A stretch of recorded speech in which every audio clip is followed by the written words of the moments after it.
Lights up right, the show begins. Pop culture chaos where we win.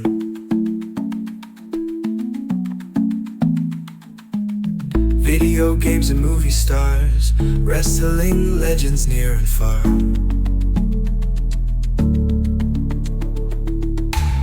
Grab your popcorn, take a seat. Skitzo's ready, bringing heat.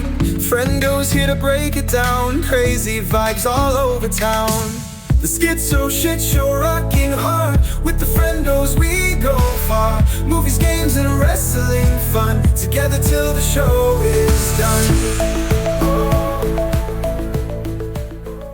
This Yay! I'm gonna send this to you guys real quick. All right, this might be a decent topic too. Hold on. Okay. And then we'll start. Obviously, I'll know when to start. I'll say the intro shit, and then I'll edit it out. Oh. I know we could also do saddest deaths in movies too. Yeah, we could do that. Movie, game. We could blend that into the fucking. Yeah, we could. Yeah. We could do it on that one topic I have. Speaking of video games, more name things that legitimately tear up or cry. That's I'll put that in there. Mm-hmm. That's a good one in here. You almost need to pull up a list. If we're blending it together, I moved to Strike Marley and Me because I can never not watch that and not cry.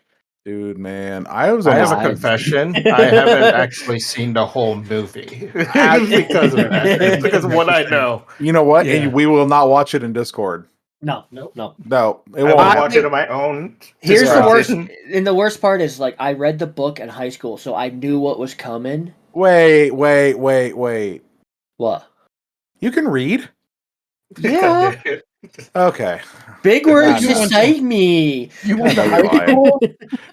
Now I know you're lying. I knew it was coming, and I still see the movie, and I was bawling. No. Bro, the teacher threw it on one day as a movie just for the class. And the entire fucking classroom, all the dudes, all the girls, the teachers were crying. They do such a good job of setting up your love for the dog and everything, and then it's just yeah. Dude, we need to talk about the movies your teachers would throw on when you were in school, because my ag teacher used to throw on just UHF, and we'd watch that shit. Yeah, we watched Oh Brother. I watched that in school. We watched Oh Brother, Where Art Thou? We was fixing to fornicate too, Everett. My teachers were crazy. They'd throw on pirated movies. I remember the one teacher threw on The Dark Knight, the second one. And it was the burnt DVD. I was like, oh my god, that's crazy. Bro, I still remember the fucking TV cart coming in with the tube TV that was strapped down to the top of the cart because it was so heavy, and the VCR, and you're like, oh yeah. Gonna be a good day. Go work today, boys. Now, every fucking classroom has a TV and a projector, and you're just like... Unless you got that one teacher that put on a stupid fucking, documentary movie that just... Bill Nye was okay. Let's God damn it, yeah. Let's start this bitch out and just edit that part into the middle. Yeah, we'll figure. I mean, we could start with that. What's wrong with that? We'll get in post. Okay, a good candid moment there. So yeah, y'all welcome listening into this lovely show, the Skitzo Shit Show with the Friendos. I am Skitzo Freak, Skits, or even Alan. I don't give a shit. You could call me all of those. And we got Count, Ace, and Kirby. Ace. We're all just okay. Well, that's not nice. Anyways, I thought this would be fun to do. Either weekly, bi-weekly. We need to figure out the schedule to come up with topics and shit. So the main focus of this podcast is geeky, pop culture-y, fun shit. We'll talk about video games, wrestling, some pop culture shit like Marvel, for example. We're not going to get into this yet. We'll get into that, but the Justin Baldoni, whatever his name is, Blake Lively. That's some weird shit. So the first thing I want to talk about first to get out of the way, that since I still have it in my memory, is the I know you all seen the news of such a dumb name for the hurricane too, Milton. So that is the dumbest name ever. It's like the nerdiest kid in a '90s movie. I'm telling you, like I'm pretty sure I saw a meme that had like a fucking red stapler coming to Florida. I'm sure I've seen that because Office Space. But besides the point, I do want to, I guess, record my thoughts and experiences of that. So, I remember, when was it? I think it was the first week of October, if I remember correctly. Somewhere around there is when we heard about Hurricane Milton in 2024, and that's around the same time where I sent a message to my quote unquote boss guy for the seasonal job. I don't know what to call him, but basically, I was like, hey, because he wanted help the year before, during the holidays, the Thanksgiving to Christmas, and I sent him a message, and we're kind of, joking around because obviously we were told that we needed to evacuate because it was heading towards us, and that is the worst possible outcome for hurricanes for us on this side. So if it comes through the west side of Florida where Tampa is, that's where the most devastating parts of what we could experience in a storm could be, because it's going to go through the bay, and the storm surge and all that will fuck us up. And it hasn't been like that since like early 1900s or something. So, and it's kind of funny too, like there's like some folklore about it that supposedly that there's like Native Americans that had like some I don't know if it's called a curse or a protection that they did supposedly that protects Tampa. So that's kind of funny. But my thing is that like when we did this evacuation, it was like a quick, I had like a duffel bag full of maybe 2 or 3 sets of clothes, and electrical equipment and shit, and I had my old PC here. I didn't really care about it so much, but at the same time, I kept thinking that nothing's gonna happen, because every time something happens here, that's not as bad as we thought. And so far, we're lucky about that, because over here specifically, I think we're what are we, like 30 feet above sea level here? So, and then we had to evacuate to my brother's, which is about I want to say 50 miles east from here, inland. And I think his place is, I want to say 150 feet above sea level. But his backyard has, like behind his fence, has like a retention pond. So that's something to be a little concerned, but not too much, especially since it's going through inland at the time. So the storm's getting weaker. So we stayed there for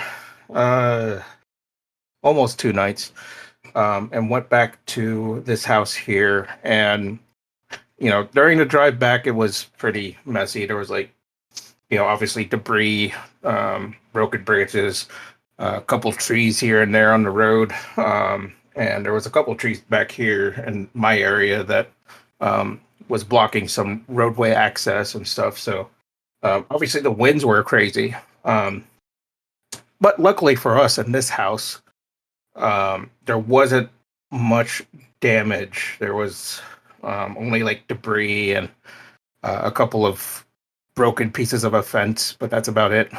So again, we're lucky. Oh yeah, and there was a downed power line on our driveway.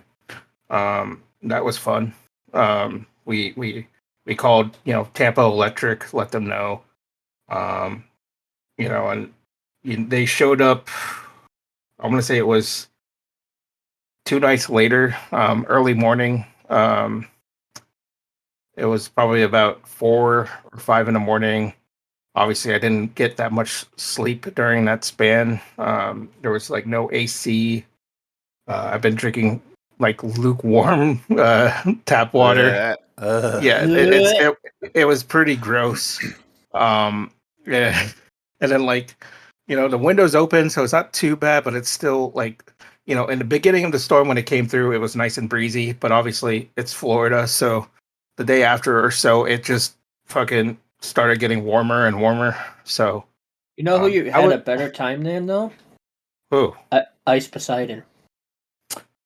I did hear about that. Was he actually here? I don't know. He was. He was in an abandoned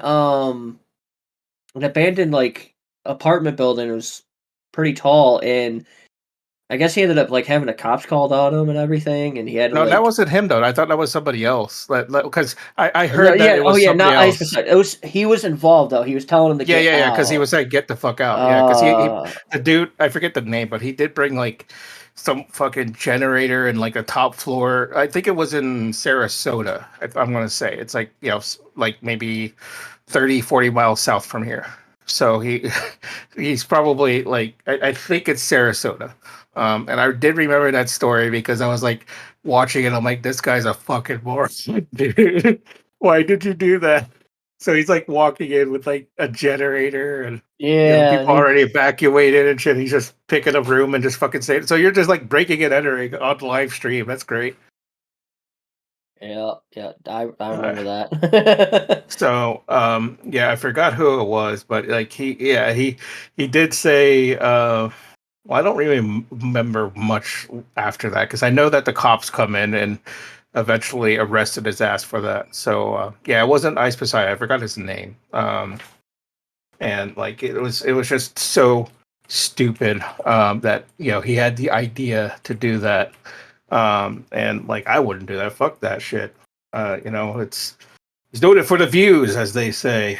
And then like let's see, back to the topic of my place. I think I had no power for like 3 days. And then after that, Count, funnily enough, sent me the fucking power charger thing, the power bank thing with the solar power thing. So thank you for that, Count. That was good. That was useful because I had my old one and I didn't have really an outlet to charge that up until my dad finally caved in and got a fucking generator. I was just like, how can I help him? And I'm like, oh, send me your address. And you're like, what? And I'm like, you I'm might scared. be getting a present. I'm like, I'm scared. And I remember you're like, make sure you put, oh God, make sure Junior, you make, Junior, so my dad wouldn't get confused. Yeah, because we have the same name, obviously, so it's important to say Junior. Because I really thought about leaving it not say Junior and just putting Merry Christmas Sugar Bear on there, and your dad being like, what the Jesus fuck? Christ. I'm like, I don't know that guy, but okay, I'll take it anyways. But that's useful. That thing works pretty good. So that was nice. And then let's see what else. During those times we didn't really have that much dinner. We just ate like fucking sandwiches and and around here too, that's a big thing too. Like I'm sure you all know there was like this big rush of people trying to get gas because the gas stations were closed. And then the first time somebody hears, oh, there's a gas station available at this address, and every time my dad tries to look for it, I went with him just to make sure.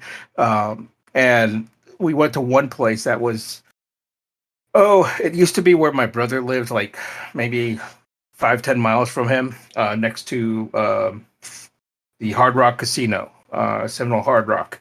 And there's a gas station, a Wawa gas station, and has, obviously like 20 pumps or something usually on a Wawa. So we drove by there and we saw that there was this huge line of cars like fucking trying to get gas. So it was just insane. Like we had, that was part of the issue of not having power, is that we had no availability for gas. So because obviously they need power to get the gas station, and a lot of these power lines around here were just knocked out because of the wind, because there was a strong gust wind. I think around here it was 95 miles per hour. Mm-hmm. Even the gas stations that were open ran out of gas. Like yeah, that too, because people were fucking taking advantage of that shit, and I don't blame them. But holy shit, like 95 mile per hour winds. That's crazy. Because yeah. The one streamer you were talking about, there was a bunch of them, but the one guy named was Mike Smalls Jr. went for a 70K bounty and didn't get paid. No, not that guy. There was that guy jumped in the river. Mm-hmm. Really? Yeah, that's the one that Aiden Ross said that. Oh, if you do this, I'll give you like $70,000. He did it, and Aiden Ross never paid him. Oh shit! I think he like jumped in a river or something like that. What a scumbag, man! That's fucked up. He did it to that. What was that other guy's name? The one that he was supposed to like get $1 million off of him or something like that. And he ended up becoming famous for like a week. He lived on a boat or something. The fuck Are you was talking his about name? from Tampa or? Yeah, it was around there. Yeah. Well, there was this one guy that made quote unquote TikTok famous. I forgot his name. It's like Captain some shit. I forget. But like he literally is down here by it was Bayshore. And Bayshore is like an 8 mile It was Lieutenant Dan. That's what it was. Yeah, that's the guy, Lieutenant Dan.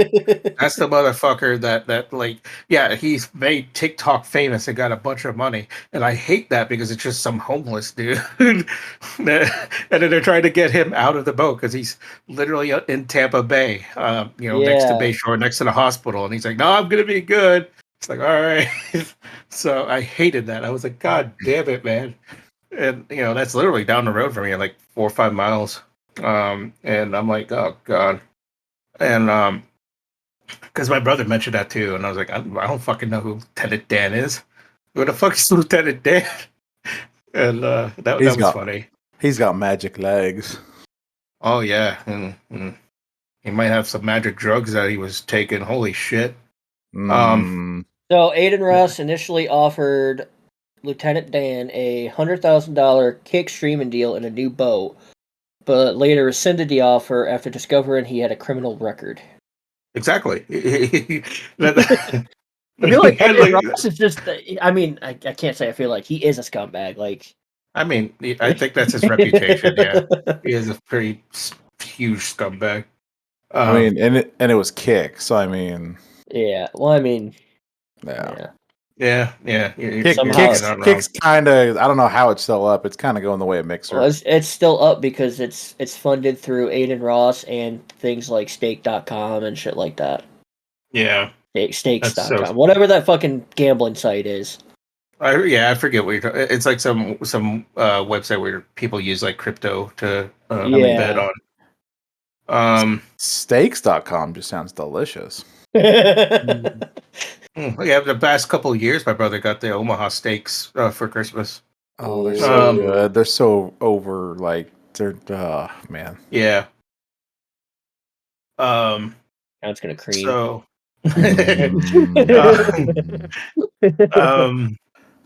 What else happened during that time? I think that's pretty much it. Like, what sucked about it was like, I remember during that time too. I'm pretty sure part of my internet issue was the area, and then the other part is this thin piece of shit Ethernet cord that I had. So I finally got an Ethernet cord from my brother's place. He had like an excess amount of it, so I'm like, all right, I'm gonna take one of these. What is it gonna do?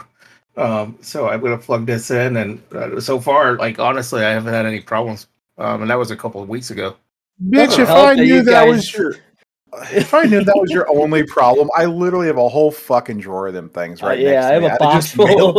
I'm sure my dad had some, but like I'm not gonna ask him because he's probably not gonna remember where the fuck that box is because it's all over the garage somewhere. So I'm like, fuck it, I'm just gonna wait until I go to my brother's and find one.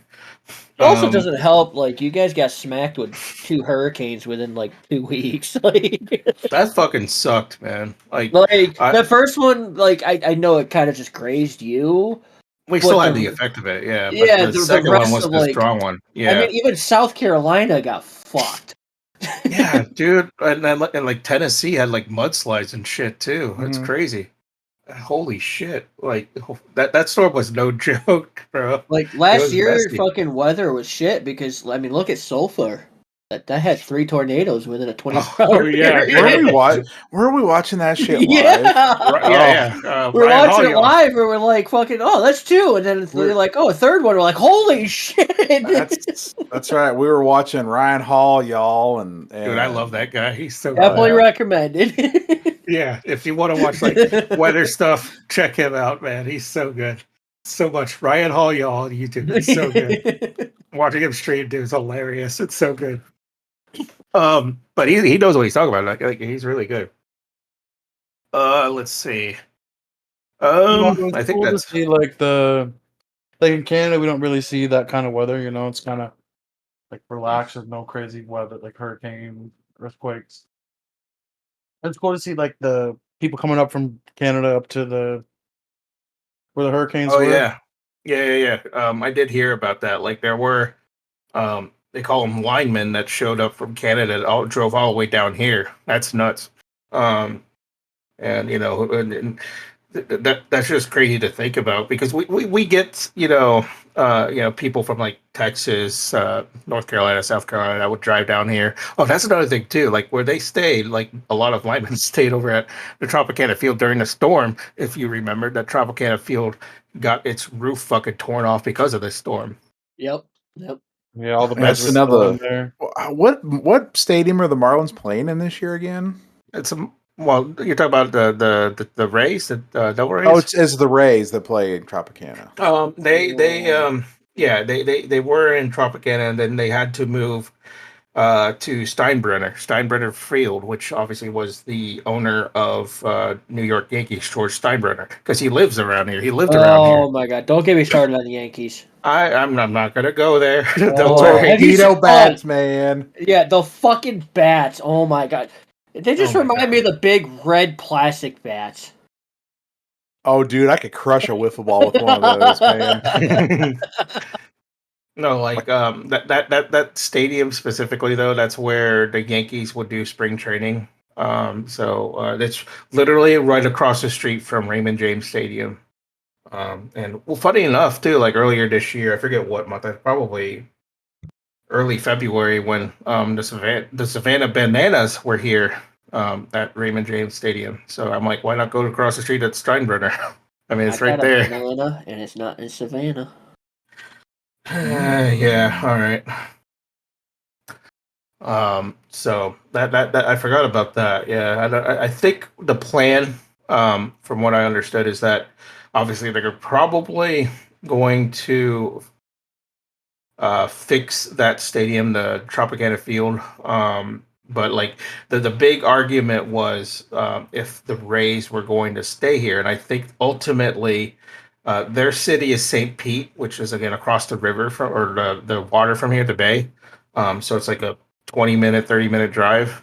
Their plan is originally they wanted to extend the contract, make a new stadium, but I think they're squashing it now. So that means Tampa Bay Rays will be here for until the contract expires, and then go to another city if that's the case. And Tampa was trying to do it, but I don't know if that's solid yet or not. And if not, then I don't know where the Rays are going to be. So we'll see what happens. They had plans on making a stadium somewhere around here, like I think north of downtown, just north of downtown. So I don't know if they're going to be doing it officially yet, but that's the talks. I think that's pretty much it with the Milton criteria there, the topic. And I just wanted to obviously express my thoughts about it because it sucked. And I know it's not his name, but all I can think about anytime I hear about that tornado is fucking what was it? It's Stan's cousin from South Park.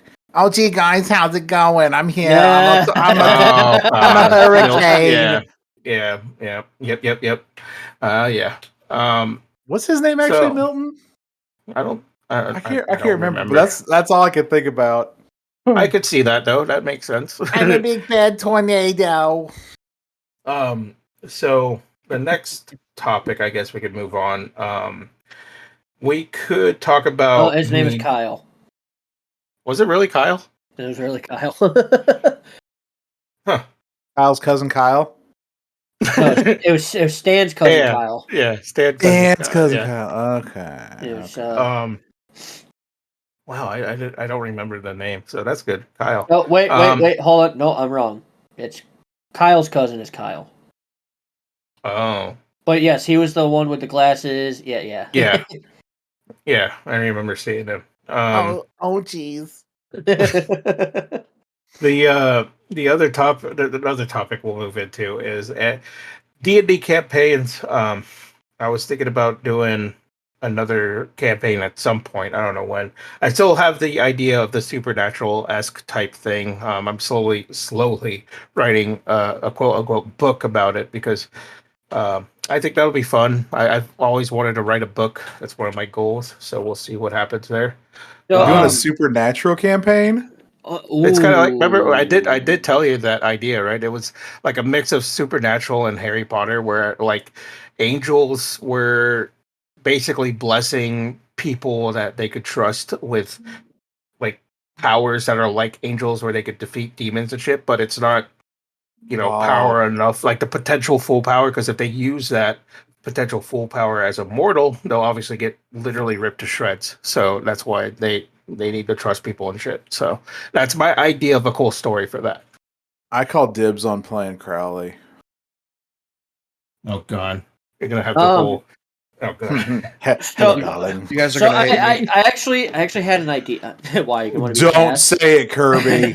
I have never watched. Oh my god, okay. there it is. There it is. Well, there's only 75 seasons we need to get through. Yeah. Yeah, that's kind of daunting. That's why I've seen like the 11 plus seasons. I was like, what is this, an anime? What the hell? Oh my god. I mean, honestly, it like every season is good, but I forget which season it starts, but it just goes back and forth with Dean.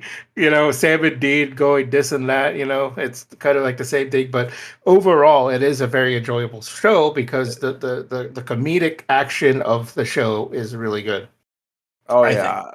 Oh yeah. Oh, I can't lie. I've seen like a few clips around here and there, but other than that, It's really good. We'll watch. So that really is one of those shows. Like there are shows of it that you can just jump in and watch, and you don't need a whole backstory of the whole series. Yeah.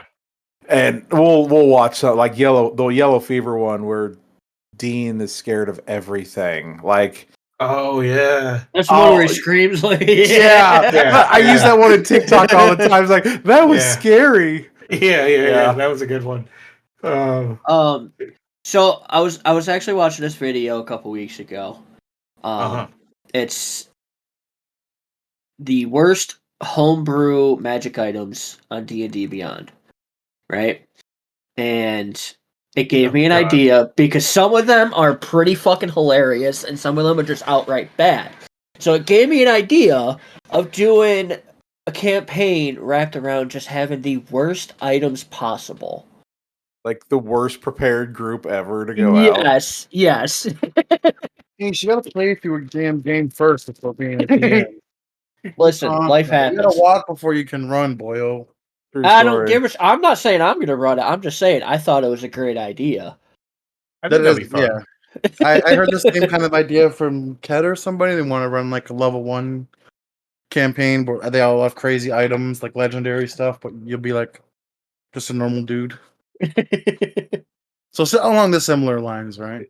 It's gonna be like Kirby was in that one shot where he just starts pulling out some of the most powerful fucking items in the game and be like, "What's this? Yeah, I don't know what this is," and just tossing it aside like the. That's pretty funny. Well, you had the anti-gravity belt, and you're like, I don't know how to use this. Like Jesus Christ! I threw the belt away. They had garlic clothes, and then Adam he saw what I was doing. He didn't see anything. He slipped me a sphere of annihilation. It was God! 6 million gold, or it's crazy. I don't even know what it did. That's hilarious. Probably just the most expensive item you could find. I just had it as a goblin. I still remember when you guys fucking came in here one day after one of Adam's games, and you were like, "Well, Brax kind of just fucked us. He put a bag of holding in a bag of holding." Like, what? Oh my god! Yeah. So for anyone listening who is new to D&D, if you put a bag of holding in a bag of holding, let's just imagine what happens. Let's take space for example. Let's just imagine if a black hole swallowed another black hole. Bad shit happens. Planet of the Apes happens. Yeah. Pretty much. Minus the whole spaghettification and death thing, you know. Right. They kind of go back to like running the campaigns, like anything you run Skitzo, I'd be down for. But I want to play more like these shorter, like that. The Goblin game was pretty fun, right? Like that one shot. Like these long campaigns are good, but like, see, I yeah, feel like that's even why the module I'm running is getting drawn out. Like it should, it could have just ended. Like, I think that's kind of what deters me from playing half the time, though. Is like I had fun playing the Cyberpunk one we were doing. I mean, I had to exit it, but like I think it just deters me because I see all these other games you guys are doing, and it's like one of them lasted like 3 years. Yeah, I want to play more like short form. I'm just sitting there like I don't have that kind of time on me. 3 years. I mean, the one's still going on. That's just a dude hangout. It's all that game turned into. Yeah, but you know what I mean. Like some of them are just, or like Adam's game that's getting canceled like 3 weeks in a row. I mean, life happens, is it true? But like, here's the thing. I'll say this. If you're new to D&D, or if you want to try D&D, I mean, I encourage people to at least try it because it's very creative. And I will say this: I don't care if you know everything about D&D or not. The whole point of D&D is do whatever you want and ask questions. Because people think that there are rules, right? But you could always ask questions on what to do. Just, like, can I run this wall and do some weird shit? Sure, roll me something to do it, a dexterity check, see what happens. However, if you ask a question like, "What does a 5x5 box do?" Don't act like a rules lawyer the next session. Okay. Oh God, I already know what he's talking about. My blood pressure's already rising. I'm not going to talk about that guy. So there's another one for people just getting into D&D. If you hop in a game with people that you're not like super good friends with, you just met these guys and you're wanting to play a game and just hang out. Don't start in with the actually. No. But then ask questions like you don't know, like you're fucking. I don't understand why you put up with it for so long. You don't know what a 5x5 square is, but yeah, you have all this D&D experience, but then you want a rules lawyer in the next one. Like, I remember Skitz comes in, he's all pissed off, and he's like, "What is a 5x5 box?" I was like, kind of like cloak or the dagger spell there. Yeah, Cloak of daggers. Kind of like that, and he's like, "Yeah." I'm like, "Why?" He's like, and he explains it. I'm just sitting there like, isn't he the one that always like sits there, tries to make rules like what they're supposed to be though? Like I don't. Man, I could walk into any construction site in the States and be like, "Yo, boys, what's a 5x5 square?" And they're gonna be like, 5 foot by 5 foot. Very, thank you. We're done. You can play D&D with us now. So the other thing too, I'll say, is that like, since we're doing this out of context, in context, it was in my Mass Effect campaign, which I'm very proud of because I finished it, because I did tell people that there is an ending and that was a somewhat thought out thing, because the challenge was 5 years after Mass Effect 3. So if you've played Mass Effect 3, then there are different endings, and I chose the endings that I've done personally in my run through. Those endings that I've explained in the campaign is basically what I've picked in the game. So that's why I've had enough knowledge to run this campaign. And this guy, he I'm just gonna call him he basically wants to step into my shit about a game that's made up 5 years after Mass Effect 3, and he basically was saying shit like what did I say originally? I think it was something about like the guy, the CSEC guy, was like saluting and stuff, and he's like, "Well, actually, they don't salute; they're not part of the military." And I said, "Well, actually, if you remember, Garrus was actually in the military and went into CSEC, and also to the fact that, this was 5 years after the campaign of Mass Effect 3. So what do you think happened there? The fucking Citadel blew up, and they needed volunteers, and you don't think military people would join in on the CSEC?" Yep. It was a very awkward game. That ruined my mood. That really ruined my mood right there. I can't even remember if you uploaded that one to YouTube because you were so pissed. I don't even know if you uploaded that. I don't remember. I don't think so. I was so pissed. Because right after that, I was gonna end the campaign like, I don't know, 20 minutes after that, but like it was a 5-10 minute thing that we did. I don't even remember how I ended it, but I ended it. I'm like, fuck it, I'm done. I just remember messaging him like, just say the word and I'll boot this guy. Like, just say it. I didn't even. I know he's from Reddit, but I gave him the benefit of the doubt because he had the knowledge of Mass Effect. I mean, the other guy, he's from Reddit and he was pretty cool. He wasn't bad. Yeah, he wasn't terrible. Like I tolerated him, and I thank you for that. He'll probably listen to this, so you're welcome.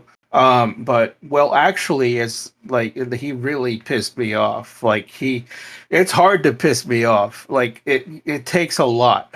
Like, and I don't like that when I get pissed off. Then I won't like what I'm going to say after I get truly pissed off. So it's really hard for me to get pissed off. I mean, I did kind of irk you before you even started doing the game when you and me were talking about it and we were going over the manual. And I said something about it, and you just fucking snapped. Andromeda doesn't exist when I'm my game, or something like that. Yeah. Oh my goddamn, dude! Not Andromeda. Fucking what was Andromeda? Yeah, it was. Yeah, because that's still years before that anyway. So yeah. Yeah, because you're like, no, we don't. That game didn't exist. We don't talk about that yet. We don't talk about it. It doesn't exist. It's just like a spin-off. It's not really Mass Effect. I'm sorry. If you think Andromeda, I mean, it is a good game to its own, but it's not a core Mass Effect game. It's different. Andromeda was to the Mass Effect franchise honestly what Silent Hill 4 was to the Silent Hill franchise. Was it a good game? Yeah. Was it a Mass Effect game? Not really. Yeah, I mean, I'll agree with that. Yeah. It's in the same universe, but it's not the same impact for like the Mass Effect trilogy. And I'm wondering what Mass Effect 4 that they keep fucking advertising is going to be about. So we'll see what happens there. So on to that. The other thing I could think of as well, since we're talking about the Mass Effect campaign, I could tell you, I mean, two of you played the campaign with me at the end of the Mass Effect campaign that I ran. Can you tell me, I guess, your greatest or favorite moment of that campaign? Because I could tell you a couple of mine. I don't know if it'll... The DoorDash driver, or DoorDash guy. What? Remember when I was supposed to join and I was having computer issues? Oh, yeah. You guys you were supposed to deliver. Yep. Yeah. I forgot about that. Now I remember. You're like, yeah, I want to join. I said, all right. So you're just gonna, do that. I told you, like, you were supposed to deliver some shit, but he just ditched because his computer fucked. I remember that now. That was a good one. Computer said, "Fuck you." I don't know if it was my favorite moment, but it was hilarious how we took the joke of like space ramen, and next thing you know, like every fucking goddamn like. It seems like every session ended with us playing Bloodborne and eating ramen. It does feel like that. Yeah, it did feel like that. Is the Krogans don't like noodles, or the one Krogan doesn't? Oh, yeah. But Strevy made him like noodles. Yeah. Well, that was pretty good. Let's be honest. You were playing as, I can't remember your beginning character. It was a But you, Quarian with the mask. Yeah, he yeah, was and playing then a all of a Quarian. sudden, like you take a mask off, I'm like, okay, we'll go No, with no. it. See, here's what for context, people. This is technically my third time DMing a campaign. The past couple of times was the Princess of the Apocalypse, and that module sucks ass. So I have to. Maybe I'll run that if I rewrite it, and I don't feel like rewriting it, but we'll see because it's supposed to be a good campaign, but it's just pretty bad, on how they direct things. So I had to rewrite it. But the context is Strebby, Kirby's character. He originally was a Quarian, but during his play style, if you know Quarians, they're usually um, they're kind of tactical. They are military driven, and they have a little bit of smarts to do things. But with Strebby's play style, he kept being aggressive, running in, fucking shooting, smacking, whatever. So eventually I thought of the idea of like I said to DM to Kirby saying, hey, you're playing like a fucking Krogan. So how about this? What if we spin it as you deserted your tribe for whatever reason? Maybe you were scared of Cerberus going after the tribe or whatever, and you went ahead and got friends with a Solarian, like a smart scientist.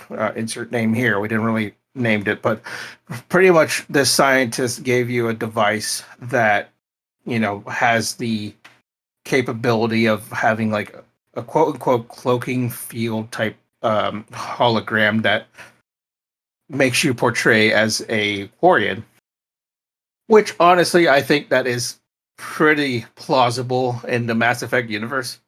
I mean, I don't think that's not too far out of the realm because of what they could do. So eventually, I'm like, all right, here's the deal. We're gonna go here, and you'll go up the fucking elevator or whatever, and you decide to show everyone your true form by taking that device out. And what does Trevi do? He's like, oh, everyone, I gotta tell you something. And everybody looks at him, and he fucking punches his neck where the fucking device is, fucking make it, short circuit, and all of a sudden it's a Krogan. And then I'm like, as a DM, that was hilarious because I told the players afterwards, I said, this is canon. I'm letting it happen. Literally right after that happened. I'll allow it. Yeah, definitely one of my favorite moments for sure. Like I was picturing like the elevator ride up, going to see Mason and stuff. It was cool. So that was fun. And my direction as DMing this Mass Effect campaign, by the way, is I wanted to make it feel like you're playing the game too. Like if you actually played the Mass Effect campaigns, you know what I mean, the games, the trilogy, because you have a bit of roleplay, you have a bit of combat, and you have a bit of political intrigue. So that's kind of what I was doing. I included, the court, the people, even Streppy's tribe got involved, and stuff like that. So that's what I was doing, and then obviously along the lines of having, I think personally Cerberus would still be around for a while anyway, so I threw that in there, and then once I threw Cerberus in there, because originally I didn't know what I was doing. Who's going to be the main focus? And you keep fucking with Cerberus, and I said, okay, Cerberus is going to be the main focus. Didn't they rob him for like millions or something like that? Yes. Oh yeah, we took a lot of money. Yeah, you all did rob like a good fuck. What was the number? I think it was like 10 million or some stupid shit, 15 million. And I made sure it was a huge thing because you're going to like a big one of those big I don't know, facilities that I've made up so that they're like running things, and then you stole a bunch of money from them, and then you all did that. And I think my favorite moment has to be like the whole Fifth Element people chasing fucking Castor. Oh, that's right. Yeah, because we had Adam's his fucking space Lamborghini or whatever. Yeah. So he was like blaring random songs while chasing after Castor, and Castor's like running in and out of different alleyways, and eventually you corner him, and then like Castor like killed himself essentially. Oh, and what sparked that was because Castor threw, what was it? Either shot a grenade launcher or threw a grenade. I think he threw a grenade at Strevy and Savage's character in the same like corridor or stairwell as the other enemies, and he's like, I don't care, I'm throwing it there. Hopefully you could dodge this, and he throws the grenade and you get hit, and then fucking Kirby's like, bitch, are you Cerberus? It's so funny.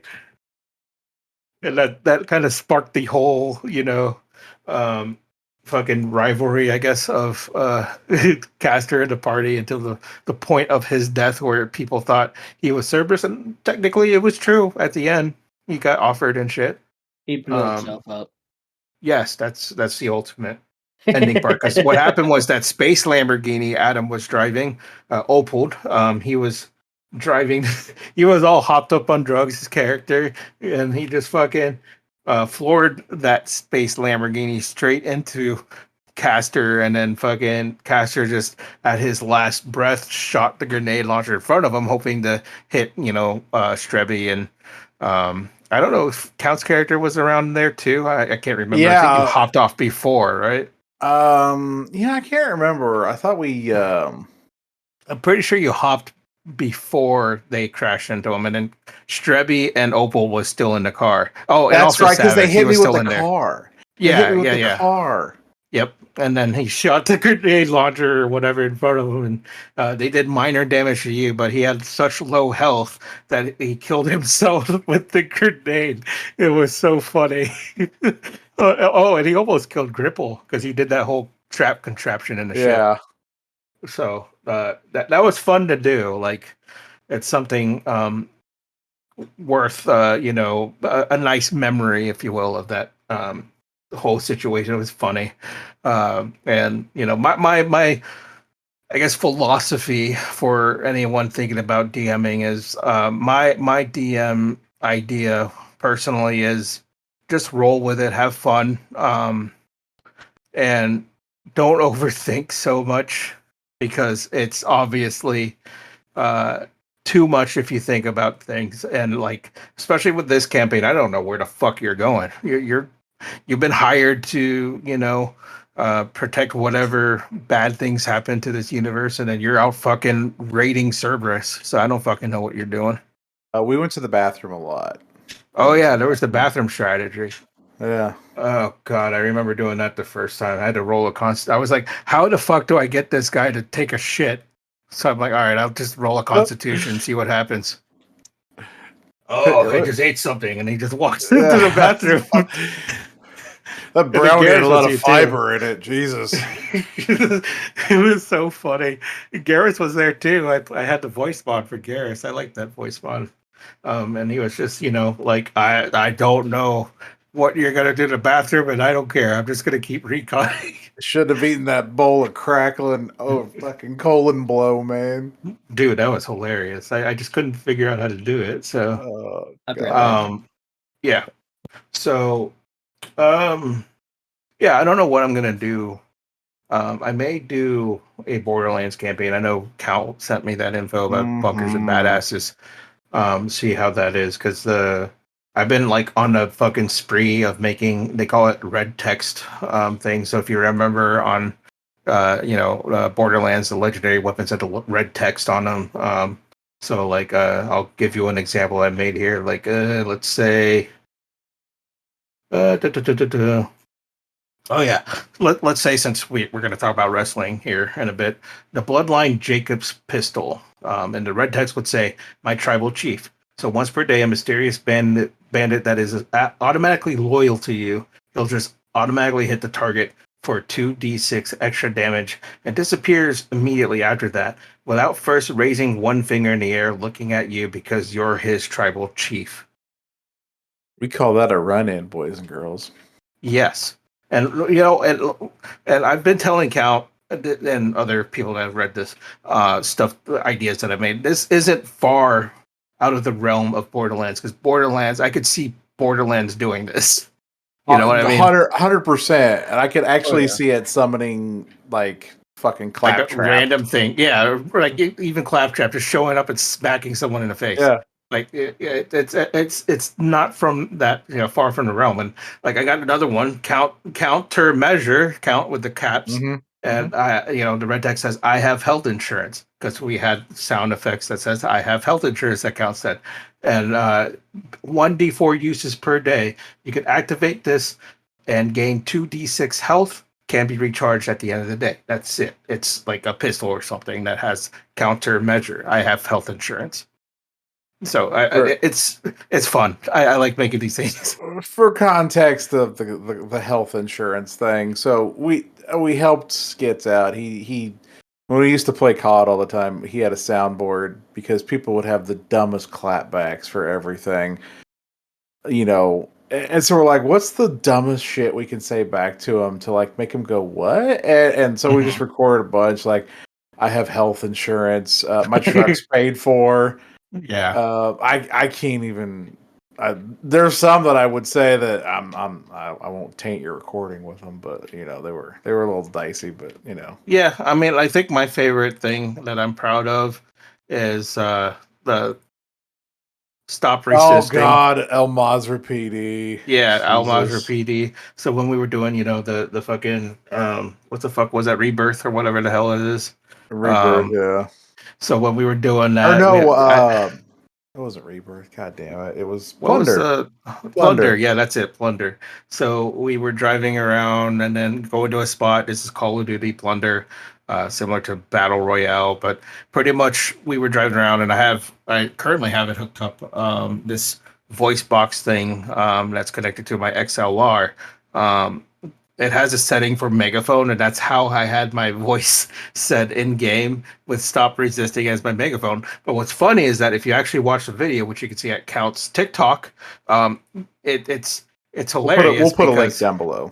Yeah, we'll get the link. But it's hilarious. It's because I was running around. I forget now who I was as a skin, but basically I was running around and having that megaphone thing. Count was sniping on a tower or whatever, and then he sees me while he's looking around, telling me that there's a guy coming towards me, and then I start rambling shit and saying stop resisting. And while I said stop resisting, I was dumping the idiot, just kept firing at him, unloading all like bullets while saying stop resisting. Oh, it was hilarious. And I got the whole thing was basically me recording it through my scope because I was like following him. I was like, God, yeah, it was such a great setup. It's hilarious.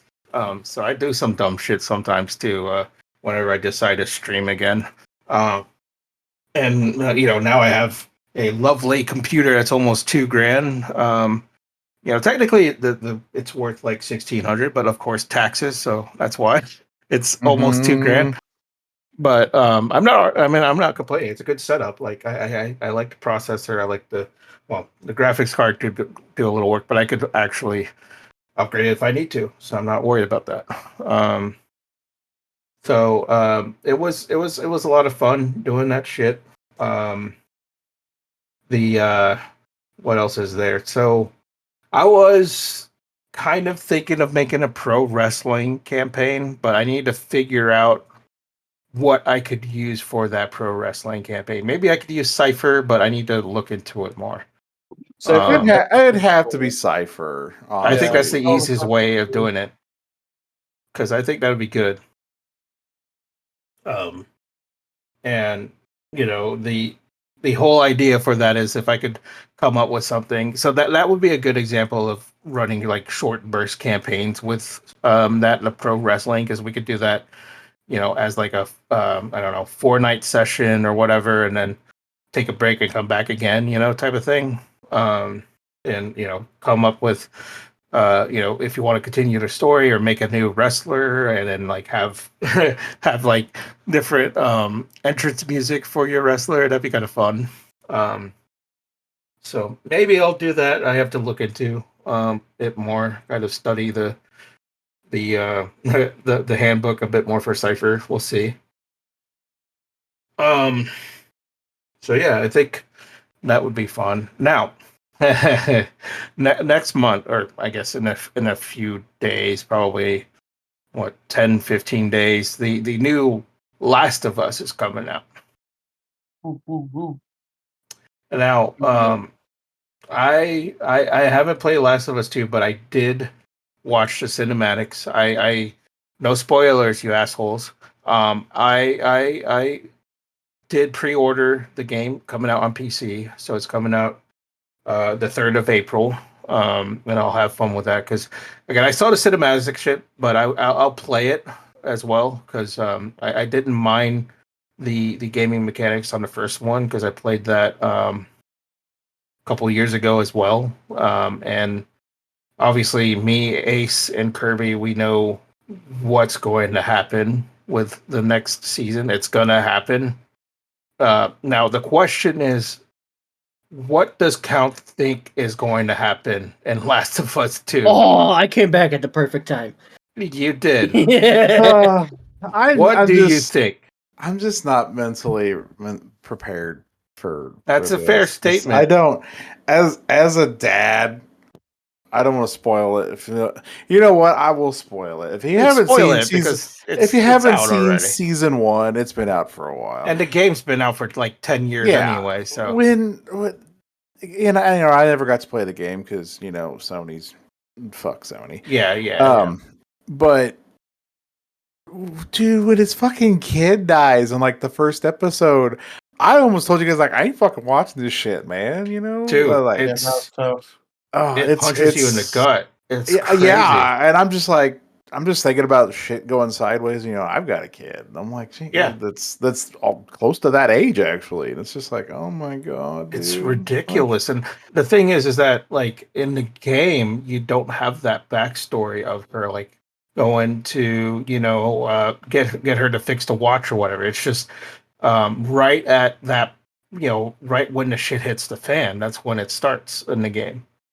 So you don't know the whole relationship really between. I mean, obviously it's daughter to father or whatever, but you didn't know what led up to that. So in the game, which is really cool. I like that they added that into the show because it makes it more impactful. Obviously, that and his brother, like there was nothing explained there. It just kind of true. Yeah, went straight to it. Yeah, that is true. And the whole 3rd episode, which a lot of people cried about, and I get it. It was good. The was it Bill and Fred or whatever? That was hinted in the game. It wasn't actually confirmed that they were a couple or whatever. So that was an interesting spin to put into the show. And they did a good job with it. I ain't complaining about it. I honestly thought that was that whole episode with those two was great. It was like the whole chemistry between them is good. Like it's one episode and it just you're just like I wanted more of these guys. Like yes, I agree. It was so good. I loved it.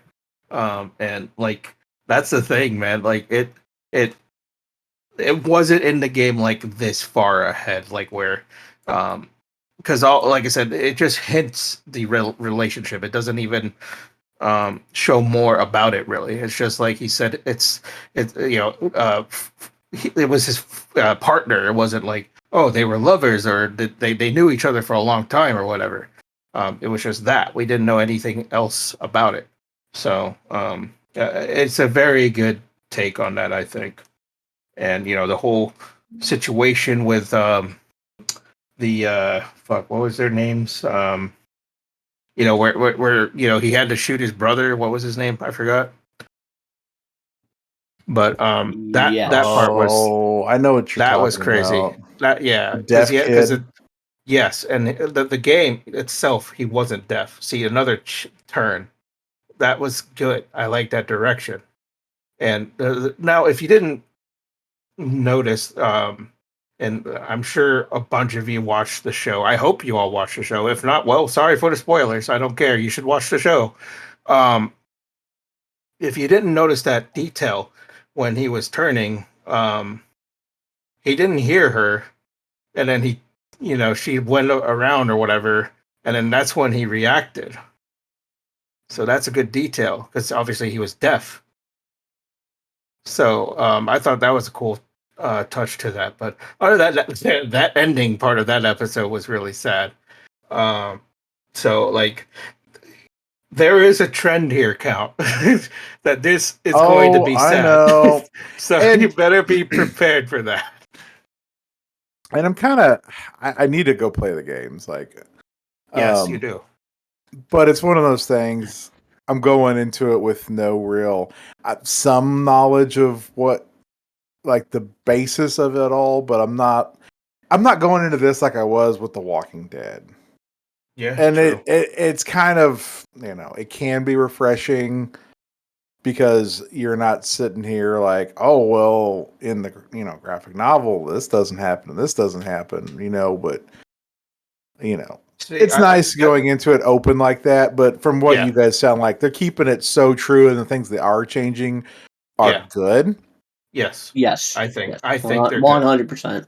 Unlike The Walking Dead, who kills Carl, who's the main fucking character in the whole goddamn book, and the book actually ends with him telling the story of Rick. But whatever. There was a lot of changes in that show. Though. Oh my god! Yeah. I'm like, they're killing Carl. How are you going to kill Carl? Because Carl literally ends the entire graphic novel series panning out, and the whole fucking show is him telling the story of his dad. That part doesn't exist. It's kind of like reminds me of another character that has one eye that pans out and is telling a story. Oh yeah, 300. Wow, Ace. What was I gonna say? The other thing too is that like in the game, for The Last of Us, the like I said, the show has very minor changes for the good. Like I didn't hate it, because it still made sense. So in the show, obviously you saw that the the fungus or whatever, it's around, right? So in the game itself, there are areas that you had to wear a gas mask to not breathe in these fungus. And that's an interesting change to me, but like I said, it's not a bad thing. I don't think. I understand why they did it. So I think it's it wasn't that big of a deal to me anyway. I think it made sense. And then what do they say? It's like they were dried up outside and stuff, so they didn't have like the spores all spread out. Like I don't remember the whole reason they did that, but yeah, it's cool. And then the creatures, the actors that played those fucking creatures are really good. The clickers, that is exactly like the fucking game. So they did a good job with that. Is it just me, or did anyone else pick up on this, that they made the new monsters in the Silent Hill F game that's coming out look a lot like the clickers, only like prettier with flowers instead of fungus? I could see that. I don't know if they're influenced by it, but I wouldn't be surprised because it is a fantastic game. Oh yeah. I mean, I don't know. That would be something to think about because I do see the resemblance of that. So yeah, that's interesting to think about. Let's see. Well, I guess talking about video games, we could briefly talk about what type of games we're playing so far. I mean, we've played Repo. We've played. Well, not count with Repo. I understand why count, but that still shouldn't put you down to that because that game is fantastic, regardless if Brax is playing or not. I'll say Brax, you're a bitch, but like, you should definitely get it. It is a fun game because Ace played it with us and it was fun. I was half asleep, but I had a blast. I mean, if you look at stuff. Muted VC, you can see the clips. It's hilarious. You know, I'm having a lot more fun with that game than Lethal Company personally, because like I think it's because of how the characters are in the game, the players. Like every time you talk or do something, they like side-eyed you and shit. It's hilarious. It's so funny. And then I got my soundboard playing now, so I play like random clips and shit. And I wish I got it on the other people's person. Yeah, like that. Yeah, like with Cody Rhodes, I fucking play that shit. And Remember me crushing it? Kirby. Yeah. Bro, there was the big head floating around. Everybody was dead, and I put everybody's head in the cart. I was just like, oh, what did I scream? You're like adrenaline. Yeah. Yeah. It was so stupid. That game is so meaty. It's fun. And I don't like, fucking care. so like we mute when we play it too, so like you Yeah, get the so full immersion from it, and you Yeah. can even when you die, you can still talk, but your character like whispers instead of actually like talking. Yeah. I'll probably end up getting it at some point. You know, I mean, the good thing about it is it's only $10, so it's not like yeah, or less than that. If not, so it's not like a fucking huge thing. But like I said, there, my brother, you know, Kirby, Ace, even fucking Tyler, will play it. But I think it is a fantastic game. It is fun. I have a lot more fun with that game than Lethal Company, and it's kind of similar to the Lethal Company vocal shit too, because they did a good job with the Lethal Company voice shit in game too. Like it's all echoey and shit. So it's a lot of fun. And I guess it would be more fun. Like there's that one object I wanted to find, but I couldn't. And hopefully somebody would record it if that was the case. Of that like slow-mo thing. So if I hold that and I play a random sound clip, it would be funny to hear, to see. Because it obviously manipulates the voice pitch of whoever's holding it, like slower and down pitched quite a bit. So it's hilarious. Yeah, if y'all listening, if you like that sort of game, like Lethal Company, some funny horror shit happening, even the headliners, that shit's fun too. The headliners, all I can explain with that is just basically, if you remember the first Dead Rising, taking pictures and shit and getting points, that's basically it. You're just a press guy walking around in the post-apocalyptic alien monster New York City, and you're taking picture for money and upgrading for each section of the level or whatever. So Dude, that's a Headliners stupid is fun great. game. Yeah, it's a stupid fun game too. That's a That's dumb another one. game to play. Yeah. I think that's fun. I play. Yeah, go ahead. So I'm glad to see like all of the big budget games are obviously all playing it safe, and just coming out with sequels like Assassin's Creed, like Warzone 2 or whatever. You got the indie games killing it. Like Lethal Company's been good. Yeah, Repo. they're getting a lot of attention. It's a good thing. We don't really need big name companies to make, because honestly, all these big name companies so far have been just making recycled games. So it's A lot of remasters. Activision. Sorry, I had a yeah, Ubisoft. Fucking definitely Ubisoft. And I think the indie games that are a lot of fun when people like people. I mean, you could shit on any type of simulator game you want. Like the simulator games are fun. I don't care what y'all think about it. Like I've been having a blast with Schedule One. Schedule One's a fucking drug dealer simulator. It's a lot of fun. Do the things you can't do in real life. Yeah, I mean, like American Truck Simulator. Jesus Christ, I have a lot of fun with that game. And Schedule One's sucking up a lot of my hours. And Farming Simulator. Farming Simulator, we played a lot of that. So, it's a lot of fun. Now, getting into the subject of video games and shit, I guess we could talk about this a bit. The topic we were talking about earlier, we'll expand it more, like I said. So, in this sake of argument, I guess, or in this topic, what video game / movie / TV shows made you cry? Anything directed by Uwe Boll. Okay, well, I guess I can understand that because that It was just yeah. awful. I'm gonna go with Yeah. I'm gonna go with number 6 on that list I sent you. Opie's death and Sons of Anarchy. Whoa, Really? spoilers, man. No, Dude, God damn it. Choked out for like 10 years. That one was tough. I think for me, I've seen a list here. Out of all the stuff, I'm sure you've hopefully seen some of the show Scrubs. There are some moments in Scrubs that are fucking heart wrenching. Like there's this episode in particular that I remembered. It was I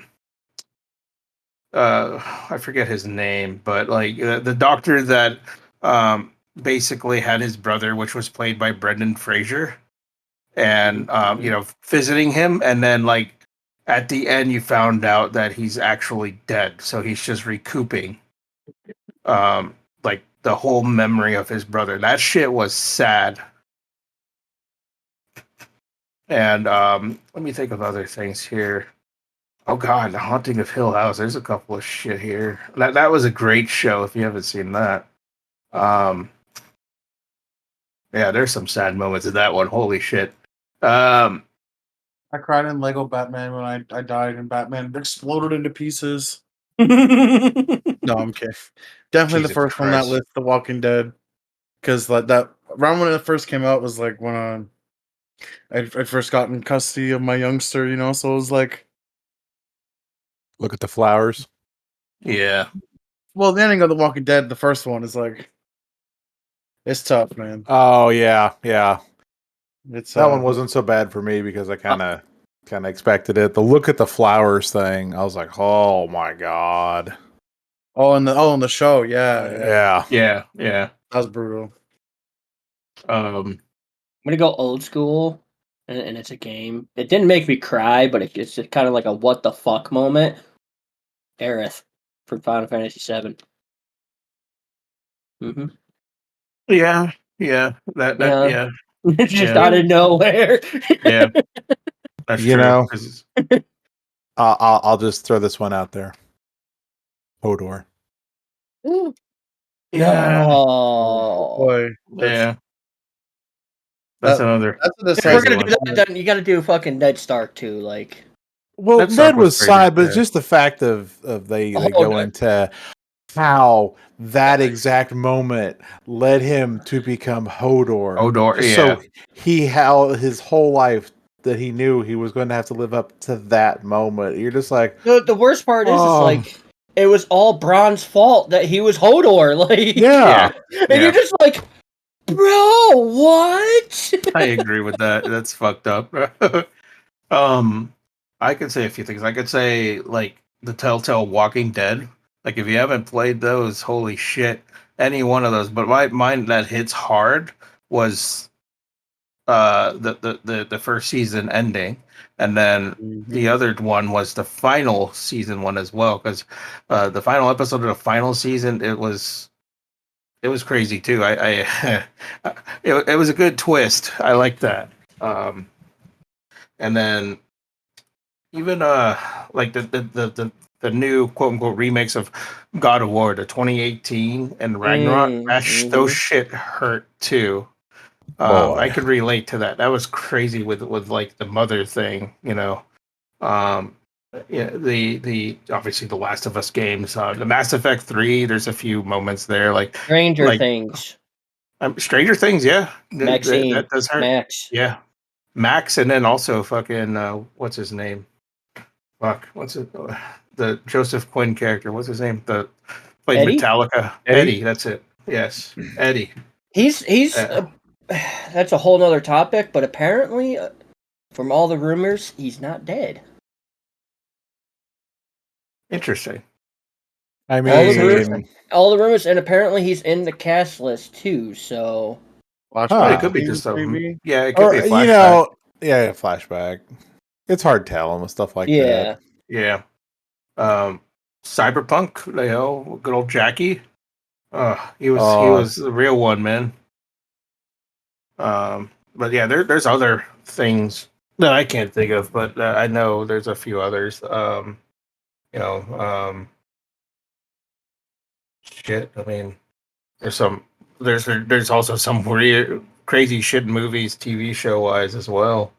I'm not too proud to admit it. The very first time I saw Endgame in the theater, I did that when Tony Stark died. That yeah. tore me up. But you know what tore me up more? And I guess it's just because I'm a dad and whatever. When Hawkeye it turns around and his whole family's fucking gone. Yeah. I'm just like I'm in the theater and I'm like, oh my fucking god, because I'm just thinking about how gutted I would be, and I'm like, oh man. Yeah, that's fucked. That tore me up, and then the hologram at the end. Yeah, where he ends it with "I love you 3000." Oh, yeah, I'm just sitting there. I'm like, oh my god, they did a good job. They really did a good job. I just picture Ace running up to the massive theater screen and doing the whole scene from fucking Armageddon. Daddy, no. Oh god, damn it. I'm gonna go old school again. Okay, and it's gonna if you you guys had to have seen this. Never ending story. Of course. The horse. No. I don't betray you. I see that picture and it kills my heart from I haven't seen the movie in forever. But if I see that picture, I can remember it fucking frame for frame. I don't know the name of the guy on TikTok, but there's a guy who does little skits like that. And he goes outside, he's like, what a beautiful day to be outside. And then looks over and it's a kid that's his Halloween costume. That whole scene. And he just like turns around, walks back in the house. Yep. How many of you have seen Full Metal? I know just Kirby has. Me, probably. No. Okay, so Full Metal Alchemist. Oh, no. Okay, so there's an episode where they go to. I've seen some episodes on it. They basically go to get some research done, and one of the guys that they're hanging out with made a chimera, and nobody knows how.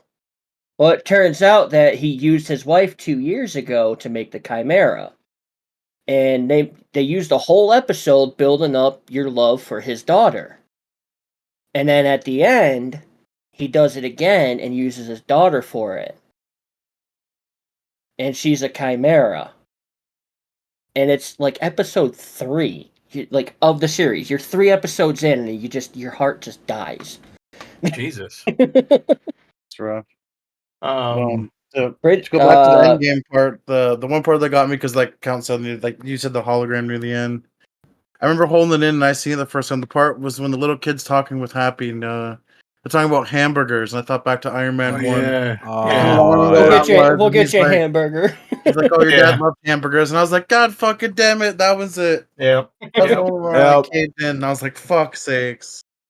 Dobby. Shit just I don't know. Shit hits weird. Once you become a parent, like the things that used to like hit you when you were younger, like very different now. Well, they also like spent 10 years building up such an amazing storyline. Yeah. Like so many movies, so much drama between all of them, and then just for it to end like that, you're just sitting there like, bro, what? and then cut to now. Yeah. I'll bring an old school one. My Girl. I don't fucking care. My Girl. He can't see without his glasses. Yes, that shit fucking tore me up. That tore me up.